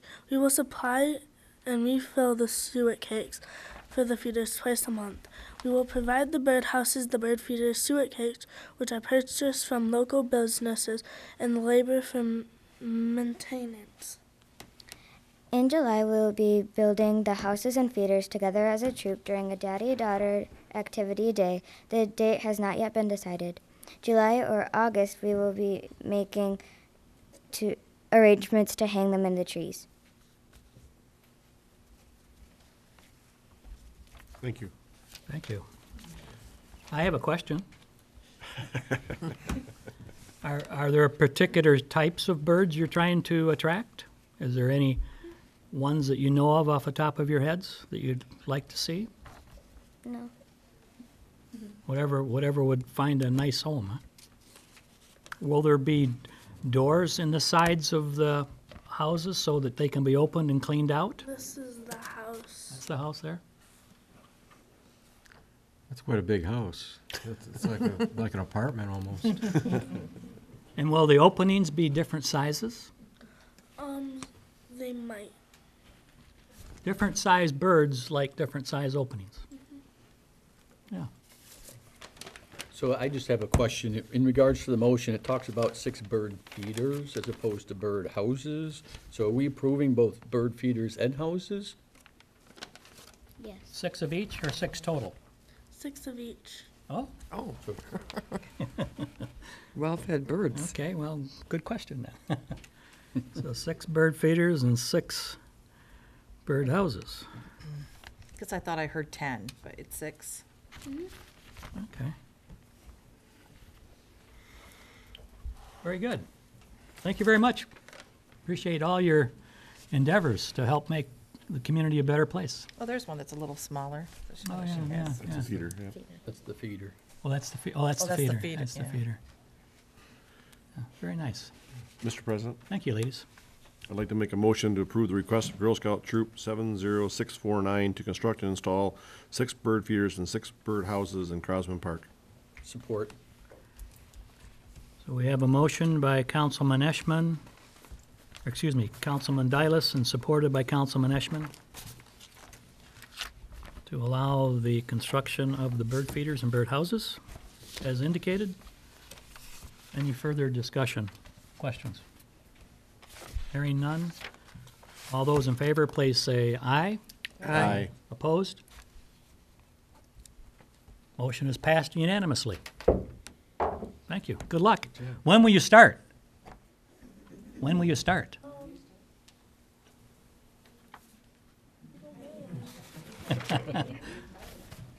When do you hope to have it finished? This summer? Okay. Great. Excellent. Thank you very much. Thank you. Thank you for your attendance and your time here.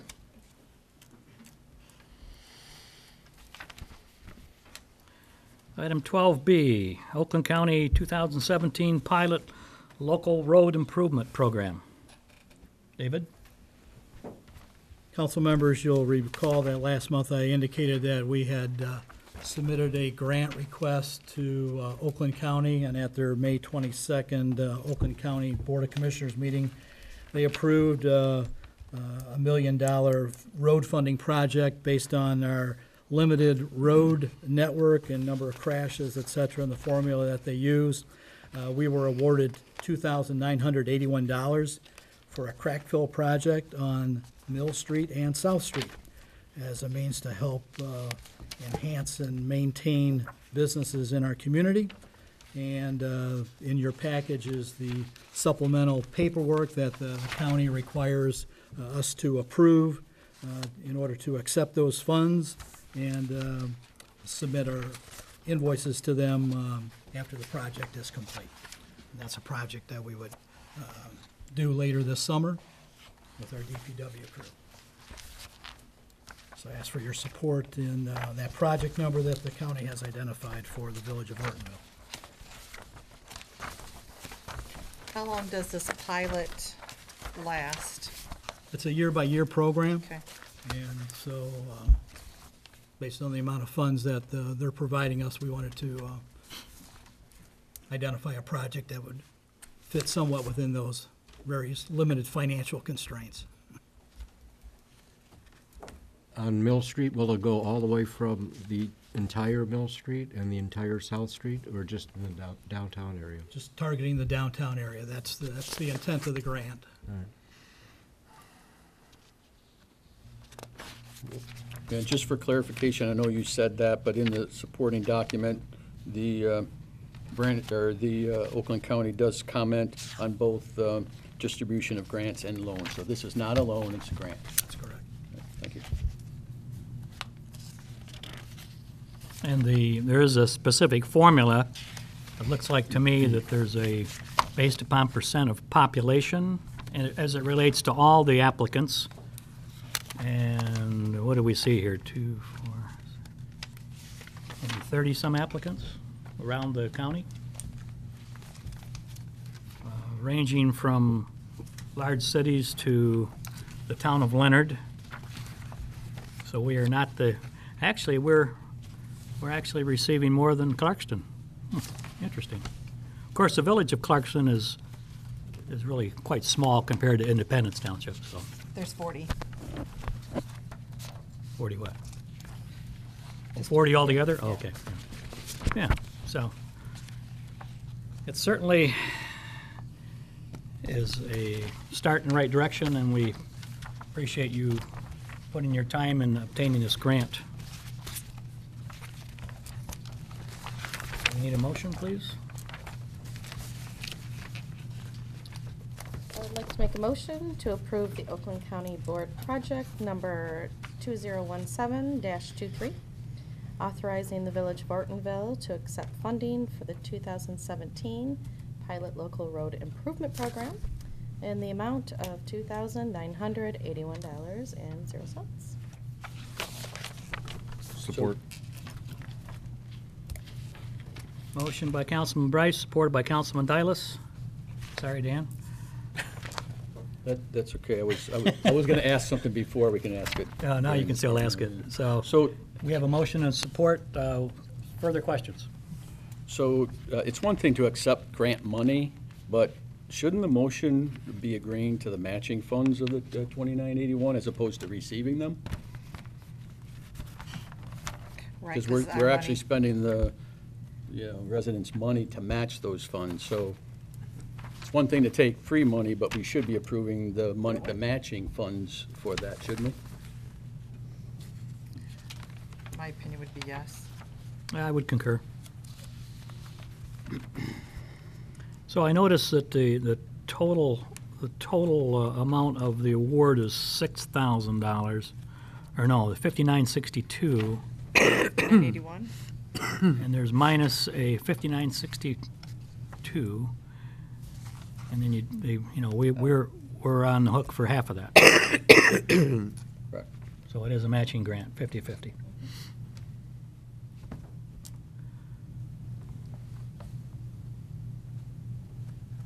Is it actually money that we have to put into it, or is it just We have to match it. services in kind?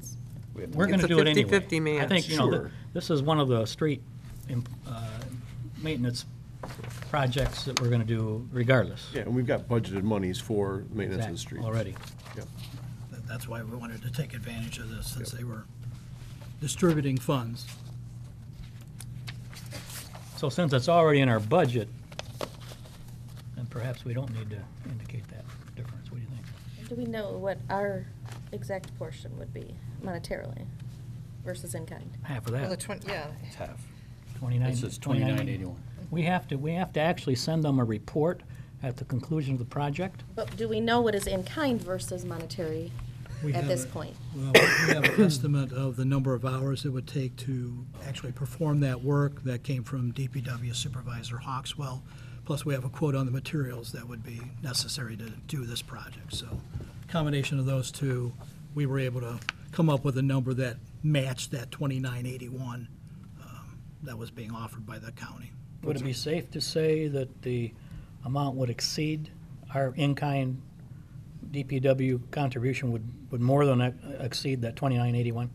I would not be surprised if it did, based on past crack filling projects that DPW Bob has been involved with over the years. just a question, what is the $19 contribution for? That's just a participation, I mean, it's under the community, so $19. What is, I mean, that's very minimal, I just wonder, what is that for? I think it's because we had estimated that our cost was going to be $3,000. The county was putting in 2981. The differential is 19. So that would be The country, our cost over and above if we exceeded. oh, okay. We could have identified a project that cost $10,000, but all the county would give us is 2981. I guess I'm just kind of, just a question, I don't expect you to have the answer for it, but I'm just wondering why they would put in this pilot document about grant funding and then refer to loan. It commented on both grant and loans, but it just didn't specify. It was, I think it was a more all-encompassing document as opposed to specific to our grant. I just like to go back to the comment that I know we have budgeted money in the roads. I'd like to just see that, and that we approve the matching funds of 2981. Agreed. Even if we don't know what we're spending? And that won't be the amount Well, we're just- spending? Up to 2981? Up to 220, yeah. And estimated or Yeah, that's, material and services in kind, or however you want to. yeah, they've given us a firm number.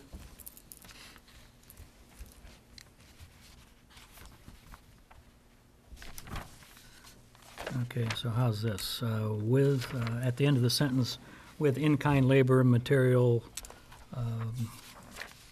up to an additional, But it could be more than that. well, but not as far as this project is All concerned. we need to do is meet that Dave said it number. may be what, extra $20 more, it may be more than that in kind and supplies. So it can't be up to. That's why we don't know our number yet. I get that. So let me ask Dave, is it required that the project has got to equal twice that amount? I would assume that your project could go up to $6,000 or $10,000. At least All we need to do $3,000. is approve that we're matching that fund up to that Yeah, amount, to exactly. So your at point. least that Yeah. amount, not up to. Well, for this particular motion, for the grant, all we need to do is approve the in-kind labor and/or costs up to the match, to show that we're matching the funds, right? Of 2981. So what did you have there, Wayne? Well, with in-kind labor and material up to an additional amount of 2981 plus the fee, the 19. Yeah, Plus 'cause on 19. the document, 3,000. they have $5,981 was the cost, the estimated cost of the project. So we would just, so our portion of that would be $3,000. So it has to be at least 29, not up to, Yeah, right? so at least We have that. to spend Yeah, at that's least fine. that much. At least, If we yeah, spend exactly. 2,000, it does not match, we cannot do the project. It has to be at least. Right, it's got to be at least that. Not up I agree. Yep, understood now.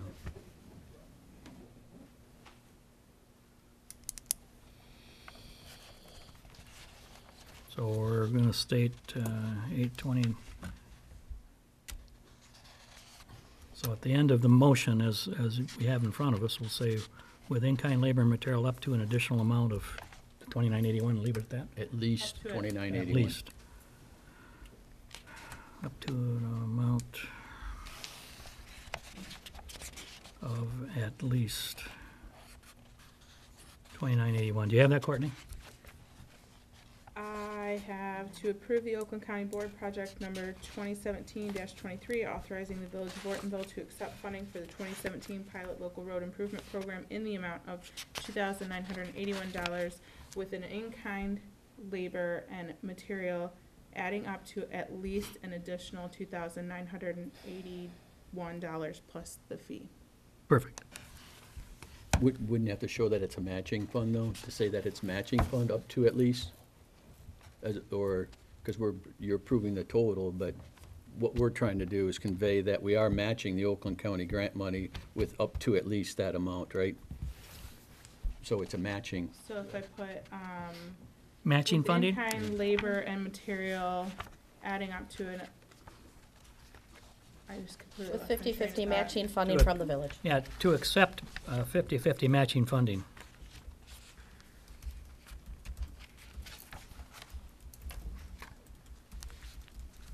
So just add that to the end. You could just insert it, write it there at, Village of Ortonville to accept 50/50 match funding for the 2017. Okay. Yep, got it. Okay. Roll call vote, please. Butsu, Yes. Stylus, Yes. Eshman, Yes. Skornica. Yes. Sleva, Yes. Bryce, Yes? Wills. Yes, motion is carried. New business item C, 12C. We have looking for an approval of a 2017-2018 fiscal year budget.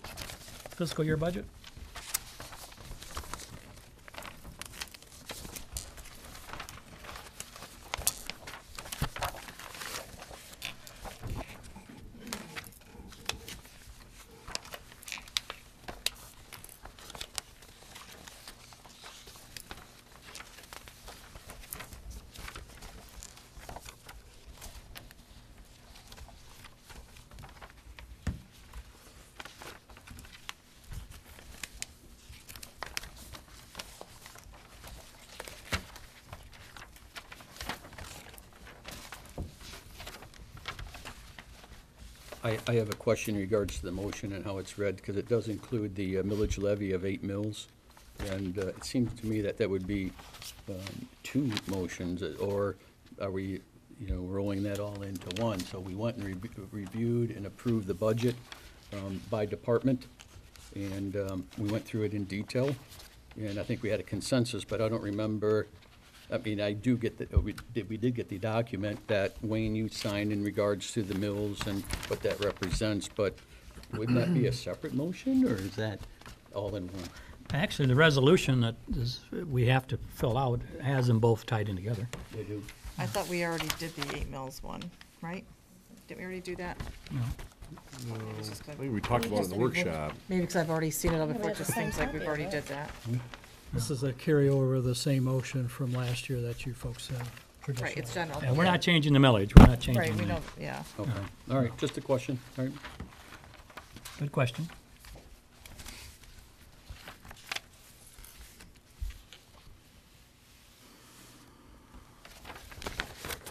I want to make a motion to approve the 2017-2018 budget for fiscal year ending June 30th, 2018, as presented with revenues and expenditures of $834,477 and a millage levy of 8 mills per 1,000 of taxable valuations.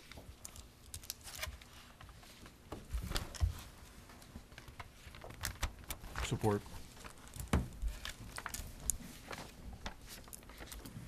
Motion by Councilman Eshman, support by Councilman Dilas, to approve the 2017-18 budget for fiscal year ending June 30th, 2018, as presented with revenues and expenditures of $834,477 and a millage levy of 8 mills per 1,000 of taxable valuations. Discussion?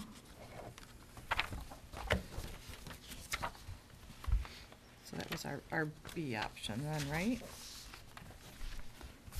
I only had one option in my packet. Right, well, Which happens to be labeled B. pardon me? Which happens to be labeled B. Yeah, 'cause it was, I don't know. My only concern, of course, I was only here for one of the two budget meetings, not the latest one. But in order to avoid digging too far into our fund equity, in excess of $100,000 out of our bank account,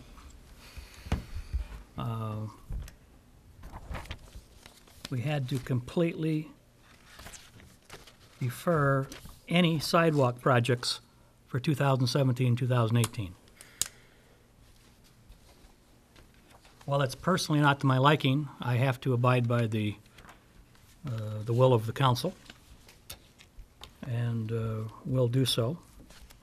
But my question is to the council, it looks like to me council's looking to hang your hat on whether or not there's grant funding received from SEMCOG. I guess my question is, if there are no grants available from SEMCOG, when would this be put back on the budget, or on the budget? So I was at the final budget meeting. So it was discussed on sidewalks versus roads, and really to be fiscally responsible for what we have ahead of us from a road construction and repair standpoint.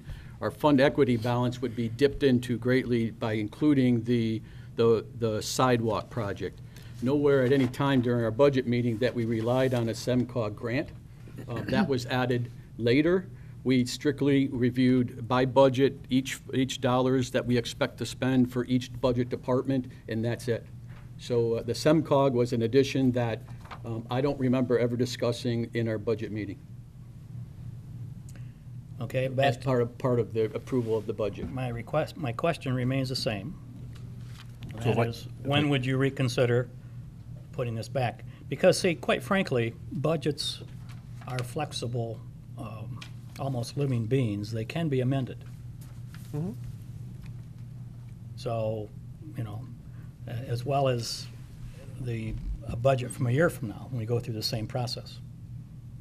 If we left them on there, I believe that the total that we would be dipping into the fund equity would be just over $100,000, if I remember.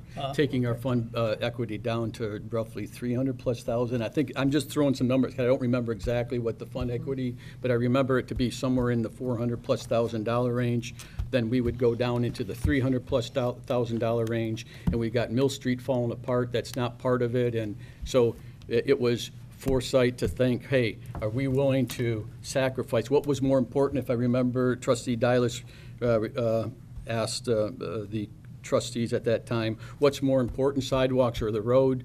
And at that point, it was decided that infrastructure for roads was more important than sidewalks, and that was the determining factor of why we made change. And having sent Bob Hawkswell to training to better evaluate the roads and his evaluation of the roads and of the projects that we need to be looking at in the next 4 to 5 years.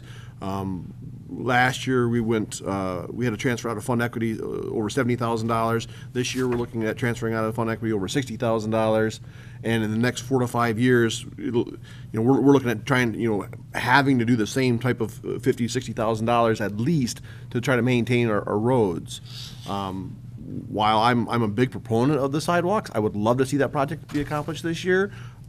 I just couldn't, being fiscally responsible, I couldn't approve that right now unless there was some other means of funding for that, some other grants or what have you, that we could offset some of that cost. I wasn't ready to approve that, pulling out of our fund equity, the whole cost of that project right now. How much is our fund equity at the moment? It seems to me it's in excess of 100% of our actual budget. And we need to have a fund equity of that size. If we take off this amount that is in question on the sidewalks, that would reduce our fund equity down to about 60% of our actual budget. Is that too low? From an audit perspective, I think that would still be fantastic, Wayne, but I think, again, the decision was we're gonna have a significant cost to repair our roads that we have not budgeted for, and we know where our road situations are, so, again, it was back to, I'm all for sidewalks. My wife would kill me if I said we're taking sidewalks off the budget, and, but again, it all goes back to supporting what we're gonna be spending in future years to repair these roads. Our roads are falling apart. And they will continue to do so. Well, we gotta do something about them. That's the whole reason why we're holding So, back. so I could agree to, deferring for a year, but after that, are you gonna put it back on the front burner, or is it gonna stay in the back burner? I think it's on the front For burner. another 4 years. Are we not gonna do any sidewalk work for 5 years? I don't think that's at all what That's we're what I'm saying. hearing. No, that's not at what we're all saying. We're just Not for, we didn't say that at all, but certainly for 1 year. Okay. And I is think just- that next We- year we've you'll had have We've to had road do the evaluate. engineering, so now we have a shelf-ready project ready to go as soon as we can figure out how it fits into the budget. And as of right now, today, looking at the roads projects coming up in the very near future, it just didn't make sense. Now, is Rose Engineering data and report going to be dated at all? Is it dated material? Or can it be used a year or two from now? The engineering project costs that they've identified should be good for the next year. Okay. You know, the only thing that would be a variable is their estimated cost of what it would cost to install the sidewalks, and obviously that depends on the bids that come in. Yeah, if we end up waiting a year or two, material and labor might go up a little bit, but basically we know really close to what that project should To cost. be fiscally sound, yeah, we really just couldn't afford it this budget year. Okay, that's the only question I have. Anyone else? Okay. Hearing none, roll call vote, please, Courtney? Silas, Yes. Eshman, Yes. Skornica. Yes. Sleva, Yes. Bryce, Yes? Butsu, Yes. Wills. Yes. Motion is carried. The budget is adopted.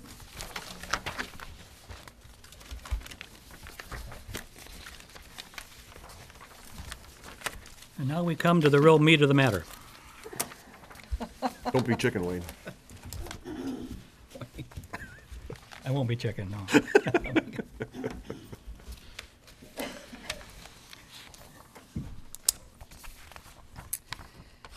Okay, and again, this is for discussion only at this point in time, and we do appreciate your input that you have given us. Thank you for that. In addition to that input, we as a council have been provided several other reports and bits of ordinances that are in place in other towns, both small and large, Ann Arbor being the largest, and other little towns like Hamburg Township down by Township. Pinckney, Yes. Lathrop Village. Where else?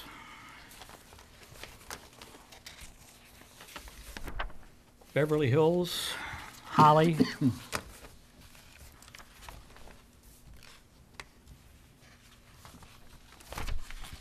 And how it all relates to the well-being of a community.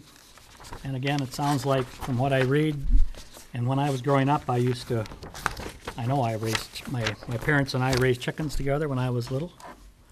The age of you ladies right there. We grew up on Baldigo Lake, so we are very familiar with chickens.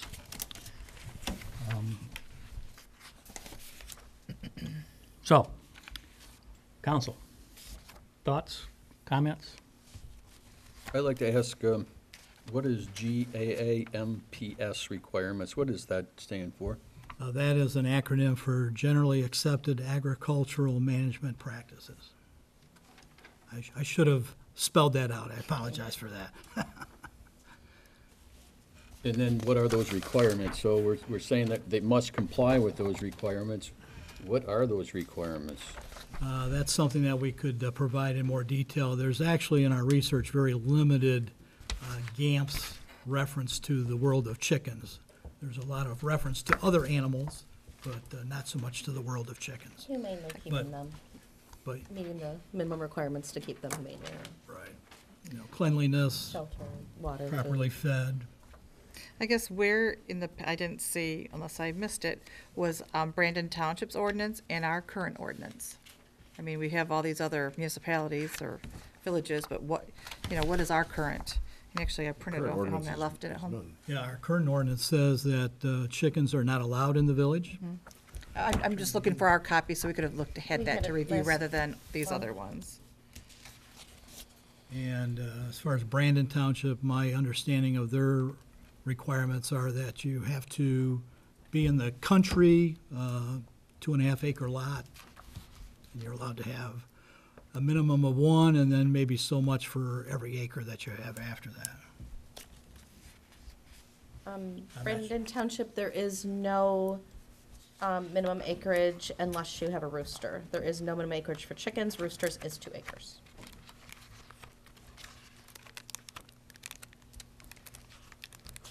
So I know that came up. With a chicken, a female chicken being known as a hen. Yes. Okay. So how many chickens are we saying could fit in a 10 by, or a 80 square foot pen?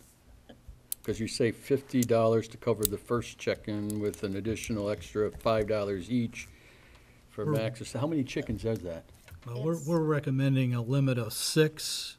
You could probably get more in a 10 by 8 coop, but 4 square foot per chicken is the minimum. Tanya, could you speak up a little bit? What is that? 4 square foot per chicken is the space that is recommended per. It's the minimum And that recommended is for in what the coop. Is that what, I mean, I guess. No, it it's doesn't- just, no, it's, That's for the humanely kept, right. so, but we're asking for no more than 6 per household?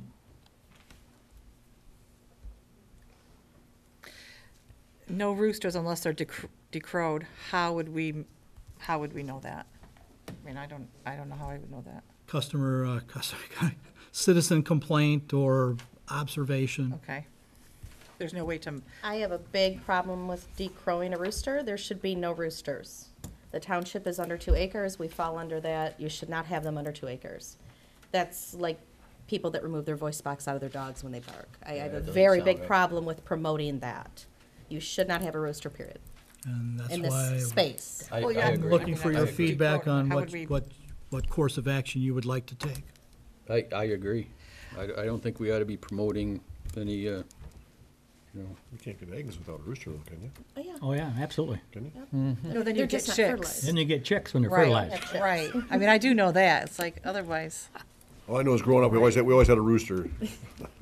One rooster, lots of ate hens. yeah, otherwise you just get more chickens or hens or whatever.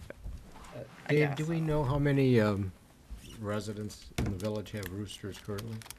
I do not know an exact number. I've heard stories and hearsay that it could be as many as 20 to 30. I'm personally aware of 4. Some of those you've heard mentioned today. But, you know, in taking a survey of other citizens, even our planning commission members, everybody seemed to know at least 1 or 2 people that had chickens on their premises. And obviously, it's something where the ordinance was adopted 35 years ago that says no chickens and other types of related fowl and animals. And with the vogue of chicken ownership in recent years, even in large cities such as Ann Arbor and the other communities that you've seen reference to, chickens seem to be commonplace in many communities. And so I'm looking for direction from council on whether you think it's appropriate for us to modify the ordinance, or if you want to leave the ordinance in place. If you're open to modifying the ordinance, we've outlined in this bullet sheet some of the key points that we think you should consider.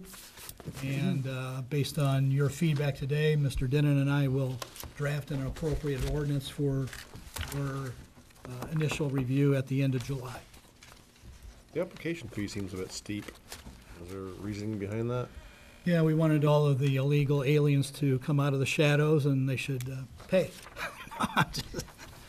We were kind of following some of the format of some of the other cities that have registration fees.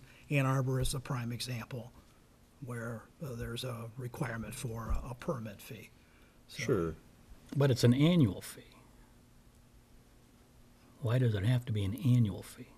We're open to whatever course So of we- action you'd like to take. If you want to do it one time, as long as nobody exceeds the maximum limit. Or they don't have certainly- complaints or whatever? Or- Where does it say? I mean, it says the application fee, it doesn't say that it's annual. 4 lines up, annual permit. Well, that's what other communities do. Oh, Ann Arbor annual- doesn't. annual. Annual Gotcha, renewable. gotcha. I guess, In one sense, we were going to try to keep it in line with, let's say, dog registration, if you will, where those expire March 31st. We thought maybe we could follow a similar format for chicken registration. But the only reason why you register your dogs is proof of rabies shot. We don't collect permit money for your chicken or your cats or your ducks or your whatever we can have, rabbits. Why would we do it for chickens? You don't do it for dogs. You don't register your dog. You get a rabies shot, which proves that they're safe. That's totally different than collecting a fee because you want to single out an animal. We don't register for any other animal that you have in your yard or your house. I think that's very odd.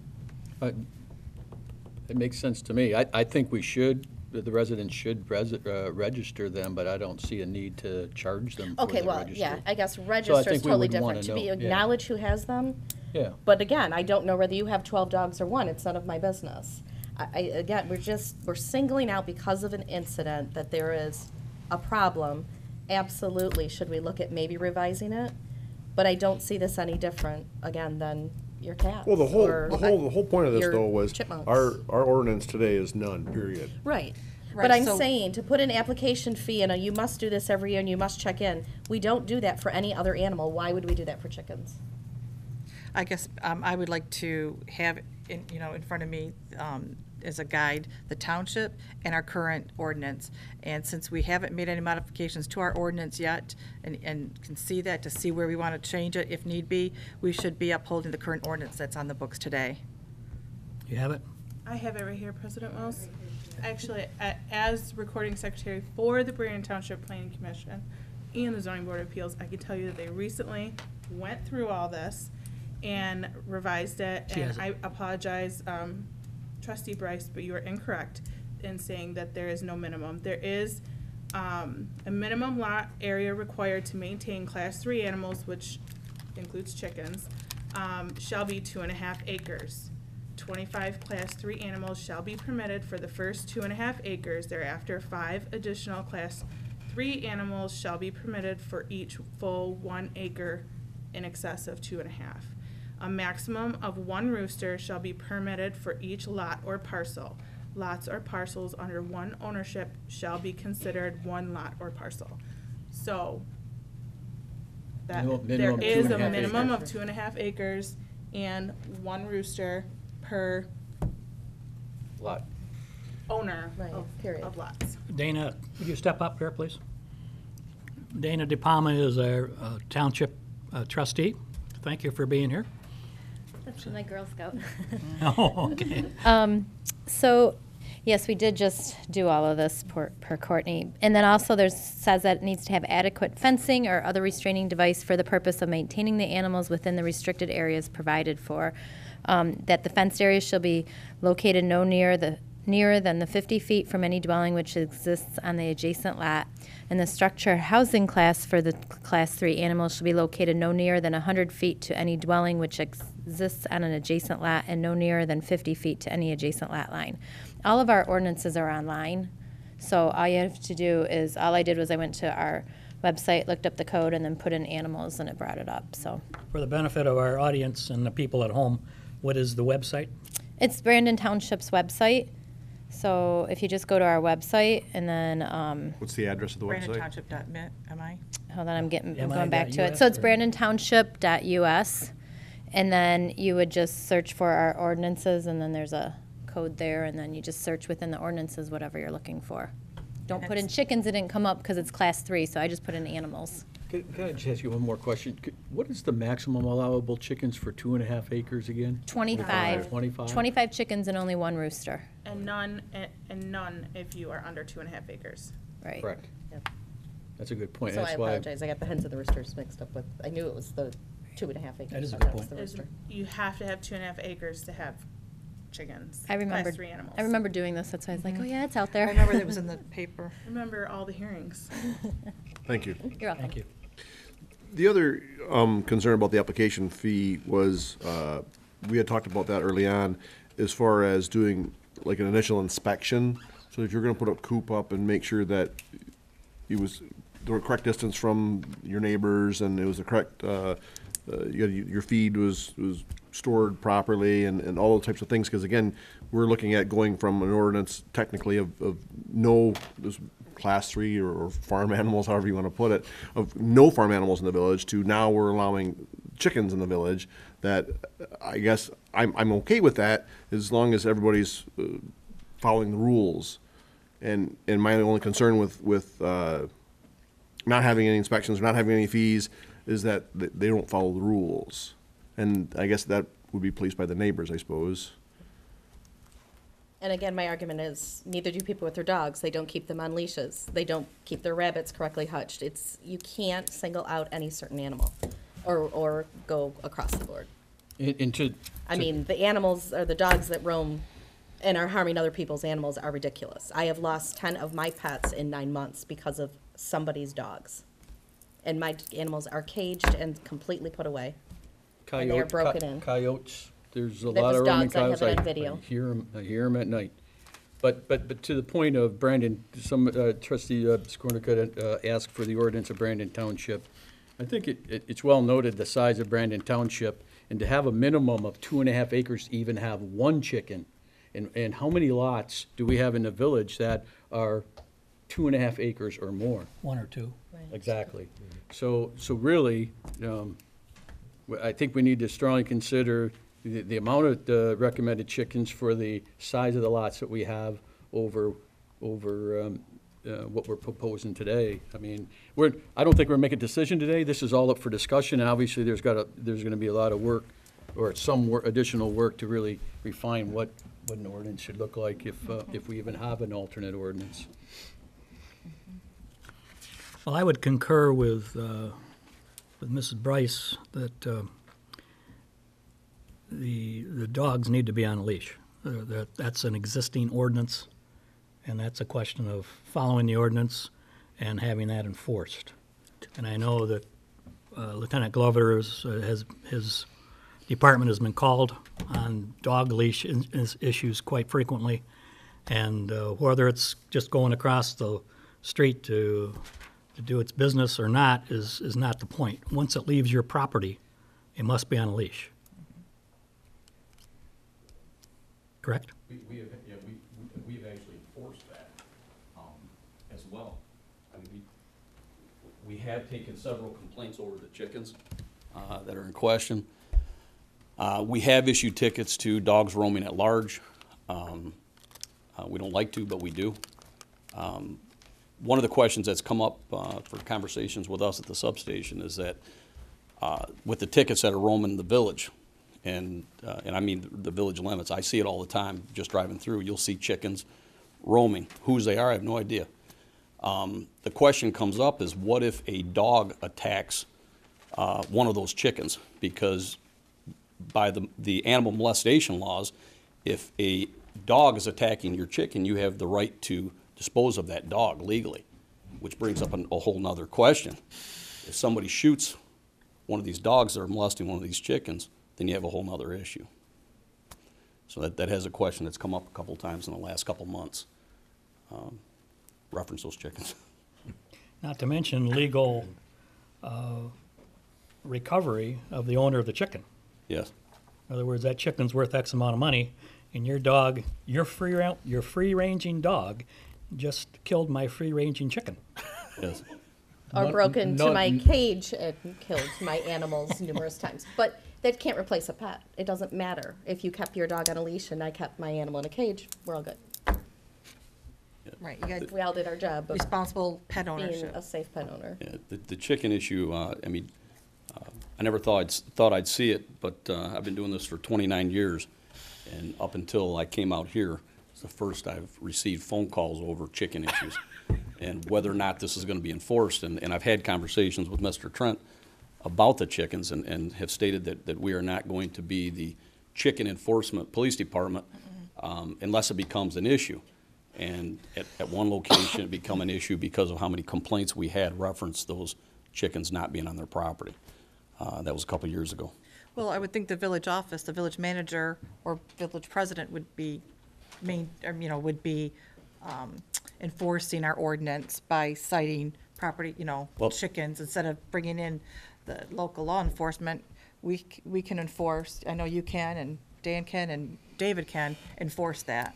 So, I Yeah. mean, Well, yeah, I agree. I don't think you should get to the deputies coming to handle that. I think the village should be able to handle that internally. I would think so. I mean, me and Dave have had conversations reference that, and I said, whatever the ordinance is going to be, it needs to be enforced across the board the same, not Agree. Each person or each resident being treated differently. And if whatever ordinance is going to be, it needs to be the same across the board. Okay. Agree. Thank you. I have a question. Can healthy chickens and therefore healthy eggs under organic definitions be considered as such if they're in a coop all the time? But you can't advertise what, free I'm- range If- eggs if- or if- free They don't roam? have to be in a coop, they could be in an enclosed pen. Well, okay, Like they can't another they can't animal. free range. In other words, if that's- they're in a pen or in a coop or both, and no more, can they be considered organic? And It's about the food I you don't know, feed we're not them. supposed to even have them, so I don't Yeah, know. free range and organic are two different Two things. different things. It's what they eat, not Yeah. what they're. You can feed them organic food. Well, they could be. Yeah, well, I mean, for I an don't know. example, like Ferndale and Royal Oak and Berkeley, they all have them in their house, in their basements in cages. They have them inside. If the ordinance says you can't have them outside, they have them inside. They're their animals, they're their pets, they raise them. We talked about that before, the flooding on 696, when all that came through. A bunch of people that work at rescues, they all took in all of these pet chickens because they had no place for them. That is when a lot of people were understanding what the urban farming is really about, and it's everywhere. So to say you need 2.5 acres is a lot different than, I mean, you have them in apartments, people have them. So if you have to have 2.5 acres, or if we say a 1 acre limit, Well, that's for a Yeah. chicken that you have a fence up in your backyard, they're roaming around. Not, like I said, you have a rabbit, you have it in a hutch, you know, they're out in the grass. It depends on how you raise your animal. I mean, some people have a dog on a leash, some people have their dog in a backyard on their acre. It just kind of depends on what you choose to do. any other discussion? No. We covered all the bases. If I could ask one question, Mr. President, so part of the reason for bringing this up was to make a determination on whether or not you would like me to enforce the current ordinance as it exists, where there are no chickens allowed. And if that's your pleasure, I'm happy to take that course of action and send letters to known owners of chickens and ask them to remove them in a timely manner.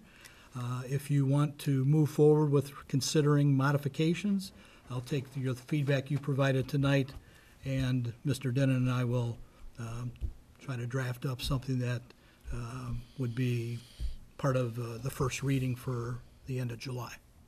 So in the meantime, regardless of what we do with the ordinance, you'd like us to decide whether or not you want us to disregard our own ordinance. That's correct.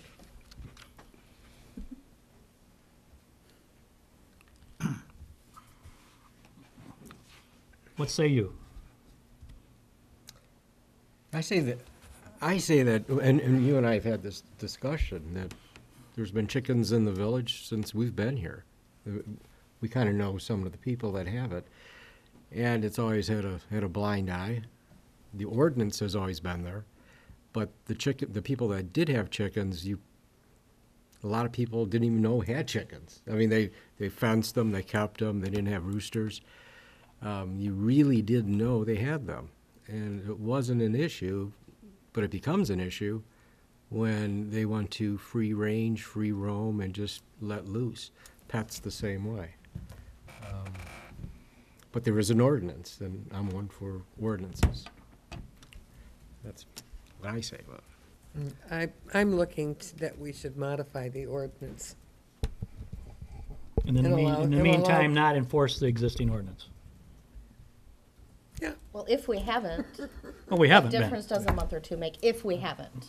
He's I mean, asking- that same he's- ordinance he's says asking no for our insects. direction. You cannot have insects as a pet, according to that same exact ordinance. I think it's time to modify the ordinance. He's asking for our direction. Yeah, it is time to modify the ordinance. Yeah, leave spiders on there, but no. Okay. I think I would agree that the ordinance should be modified The chickens get a stay. temporarily. For now. Get a stay. Under certain circumstances, Dave will help us out with that. House arrest. But they should not be roaming. Should not be roaming. No animal. Well, just like any animal. Any animal. They Dogs should remain on especially your should not be free property roaming. and leashed and cooped or penned or whatever, just like any other. Okay. There you have it. Bring it back. And any other guidelines? What about the fee issue? I think a preliminary fee might be in order, but not a renewal. That's my personal opinion. Just so that we can Cover the inspect modification and make sure that the housing issue is correct. And cover the cost of modifying the ordinance. I mean, Yeah, there's a cost involved with all the planning commission or our cost is involved as well. It's very good. Thank you.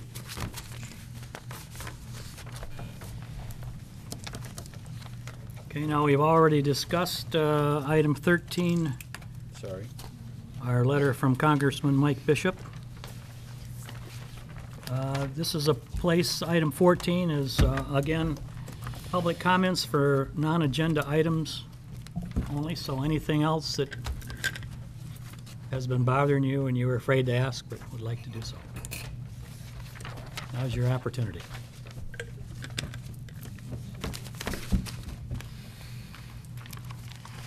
It's a non-agenda item, but kind of in the vein we've been talking, I have the ordinances here. And for dogs on leashes, as I said, we never let our dogs out with them. Every Not single. the same thing. Out with them and on leashes are two different things.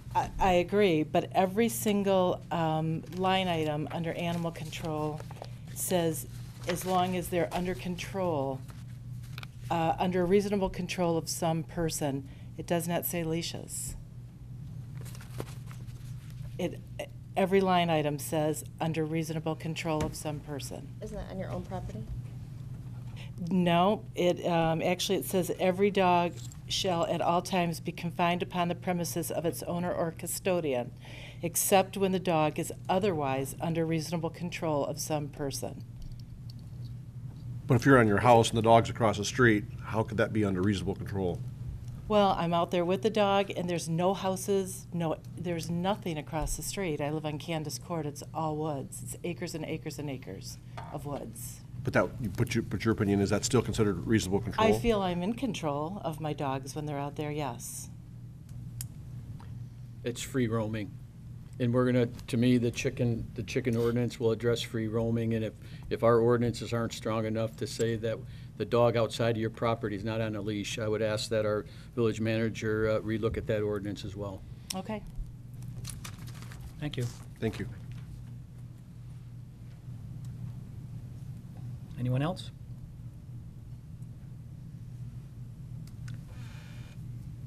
Hearing no other comments, we will move on then to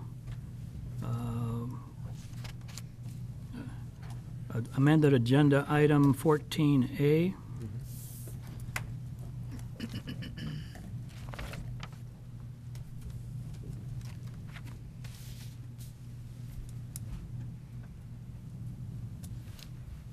I would like to make a move to a private location so we can discuss what I asked to discuss earlier.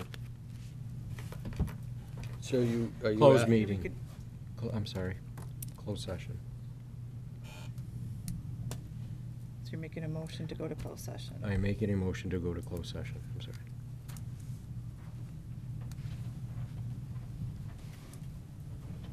Support.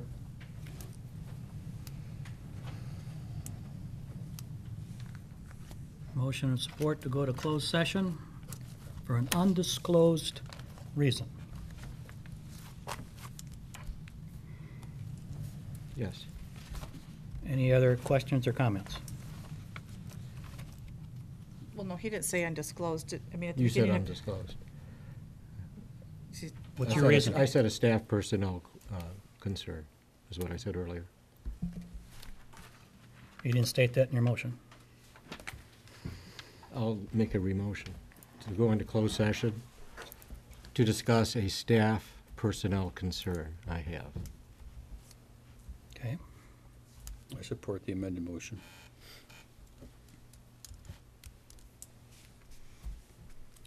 Are you familiar, is this council familiar with the Open Meetings Act? Yes. A little bit. What do you know about the Open Meetings Act with respect to going into closed sessions? Closed sessions have to be requested and By whom? by any council member. Right? Okay. Any With- council member can do that. With prior notice to the staff person involved. Prior notice. That is part of the law. Well, Because I thought the person was going to be in the meeting. I don't know. that would be prior notice if he's in the meeting, correct? Did you give anybody prior notice that we're gonna have this closed session, I trustee gave Butcher? Wayne, Mr. President, prior notice that we were gonna have a closed session at 4 o'clock, 4:30 today. And when I asked who was it concerning, you would not respond. I didn't want to, no, I did not respond to that. Is that something you can respond to now? Yes, I could. Village Manager David Trent. Right.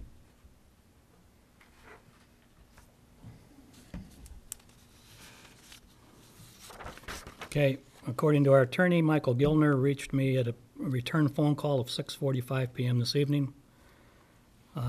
He did confirm what I've just told you, and he would counsel you that this is not appropriate, and for the various reasons that I've stated, that it is inappropriate, that when you are attempting to convene a closed session is illegal and a direct violation of the Open Meetings Act of 1976. I can therefore not participate, and I suggest that others on this board do not do so as well. There is a proper protocol for such actions, and this is totally contrary to the best interests of our community and to this individual duly noted. So, for the record, then, what is the proper protocol, Wayne? So, I know I've participated in many closed meetings. Closed meetings are often motioned, whether there's notice prior to or not. So are you referring to that this is a personnel issue and that because of it being a personnel issue that it violates the Opens Meeting Act? Well, I guess I don't understand what you're referring to there. My question, and, I understand the desire to do this, but I just want to make sure that it's done appropriately and properly. The need to do this, could very well be founded, and the results could be very minor. We don't really know. I don't have any idea. Because I was not informed, I was not given any information whatsoever. Typically, the person in question is notified, and they are given the right to go into closed session and have representation there if they want it. Once they're in closed session, they have the right, during the closed session, when that person is in there, they have the right, the legal right to request that it stop immediately and that it go back into open session. Okay. But that all sounds right. Okay. So, I'm all for, but the process that we have in place is that we do have a personnel subcommittee. Any council member can come to the personnel subcommittee. The subcommittee is made up of Councilman Skornica, Councilman Bryce, and myself. And thus far, the personnel subcommittee has not been approached at all. So that's why, in part, it's highly inappropriate. The proper protocol and chain of command has not been followed. I'm not sure if that makes it against the law or whatever, but I think as far as what you're talking about, then, from a courtesy perspective, maybe you haven't been notified, but from a Opens Meeting Act, Trustee Butchu requested a closed session meeting to discuss the personnel performance of our village manager, and I think at this time he would like to invite Mr. David Trent to participate in that meeting, and it's his request at this time whether he participates or not. That's the way I look at it. It's the invite right here. No?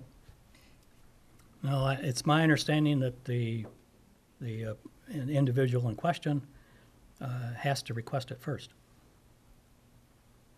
How would he? How would he know? That's the whole purpose of the Open Meetings Act. Oh, he would have to know first prior to the motion, is what you're saying. That makes sense.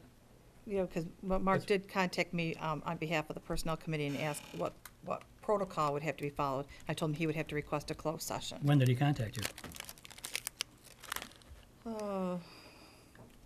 Probably about a week ago.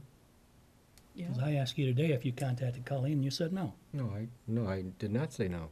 I said I had contacted her by name, Colleen. I said he'd have to go into closed session. We'd have to amend the agenda to closed session.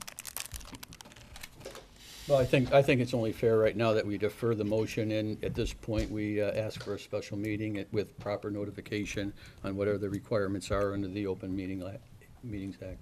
I think that needs to follow protocol. And I will follow protocol to do that.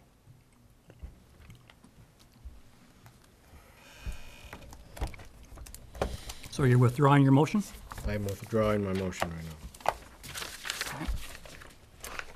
There being no other business to be brought before the village council, I call this meeting adjourned.